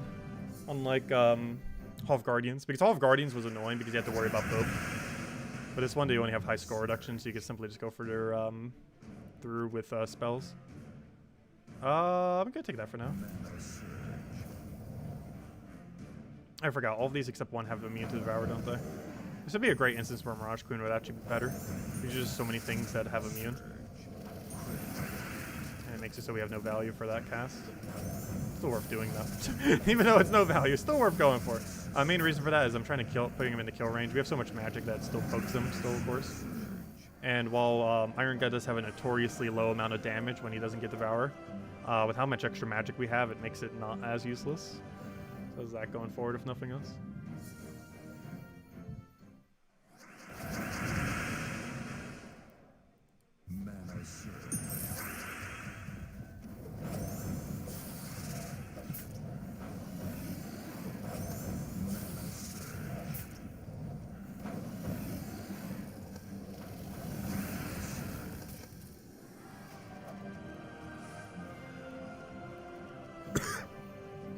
But does anyone else have any other questions? Anything else you want me to go over? Do let me know. Otherwise, I think as soon as we finish out this faction floor wall, I end up calling it a stream for now. Though we will be back pretty soon. 4 hours from now, we'll be back, and we'll be doing Pure Faction, or not Pure Faction, sorry. It's Pure Faction tomorrow night. Yeah. We'll be going towards Pure Faction. We'll be, you know, delving further, doing a bunch of quick kill. Probably getting to 400 to 500 or so, somewhere around there. And then tomorrow night, we'll do Pure Faction. And then sometime in between that time, we'll have the video going up over all the troops that we use, or, you know, all the teams that you can use. We kind of already went over them in here, but we'll just go over it briefly and all the other stuff in a nice, concise video that isn't 3 hours long. Of course, the streams always go longer. Compared to summarizing it all. Hopefully I'll be able to get that up. I'm probably going to be ordering a pizza today, so as long as that doesn't take too long and everything. Should have a little bit of time to go do it.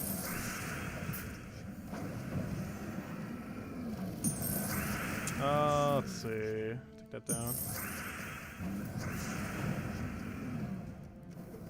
Oh, so I believe this is the first pizza I'm getting since I've had New Jersey pizza again. I wonder if I'll notice the difference. You guys remember, this is the first one I'm getting since then.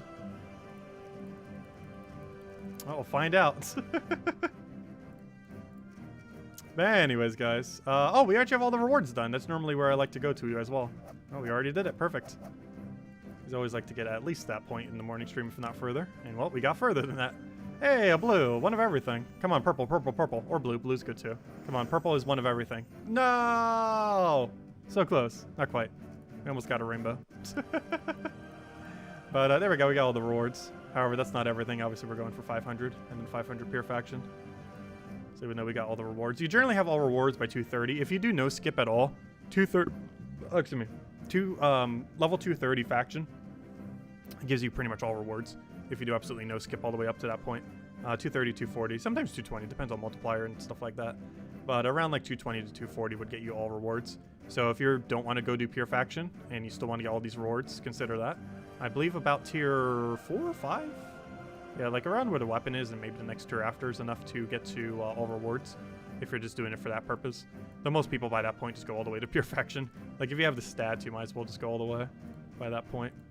But if you do just want to go for all rewards, I believe it's tier 4 or tier 5. And that will get you all the way to stage 13.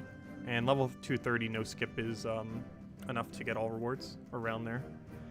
Let's see, just double checking everything else in chat. One more thing to watch out for with the team and troops is do 5 times damage. Oh yeah, wait, are there any in Underworld?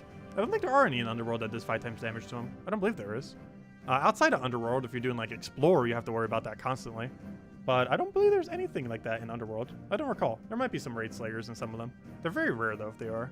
But yeah, do watch out for them just in case there is. I don't recall them though. Especially with how many treasure rooms there are. Like, I don't think you'd really have to deal with it here. But anyways, guys, we'll be back 4 hours from now, 8 p.m. Eastern Standard Time. We'll have another redeem code then. We'll continue where we left off and keep grinding them out. And then tonight we'll get pretty much to 500. And then we'll end up doing 500 Pure Faction tomorrow night. And we'll go from there. Anyways, guys, I hope you all have a wonderful week and a wonderful weekend. Best of luck if you're still going to be trying for the new Mythic. We covered a video on that earlier today, and we'll have the video up on the faction soon. And we'll go from there. Anyways, guys, enjoy your weekend. Catch you guys soon. Thank you so much for stopping by. Greatly appreciate it as always. And I'll catch you guys later. Goodbye, everyone. Thanks for watching.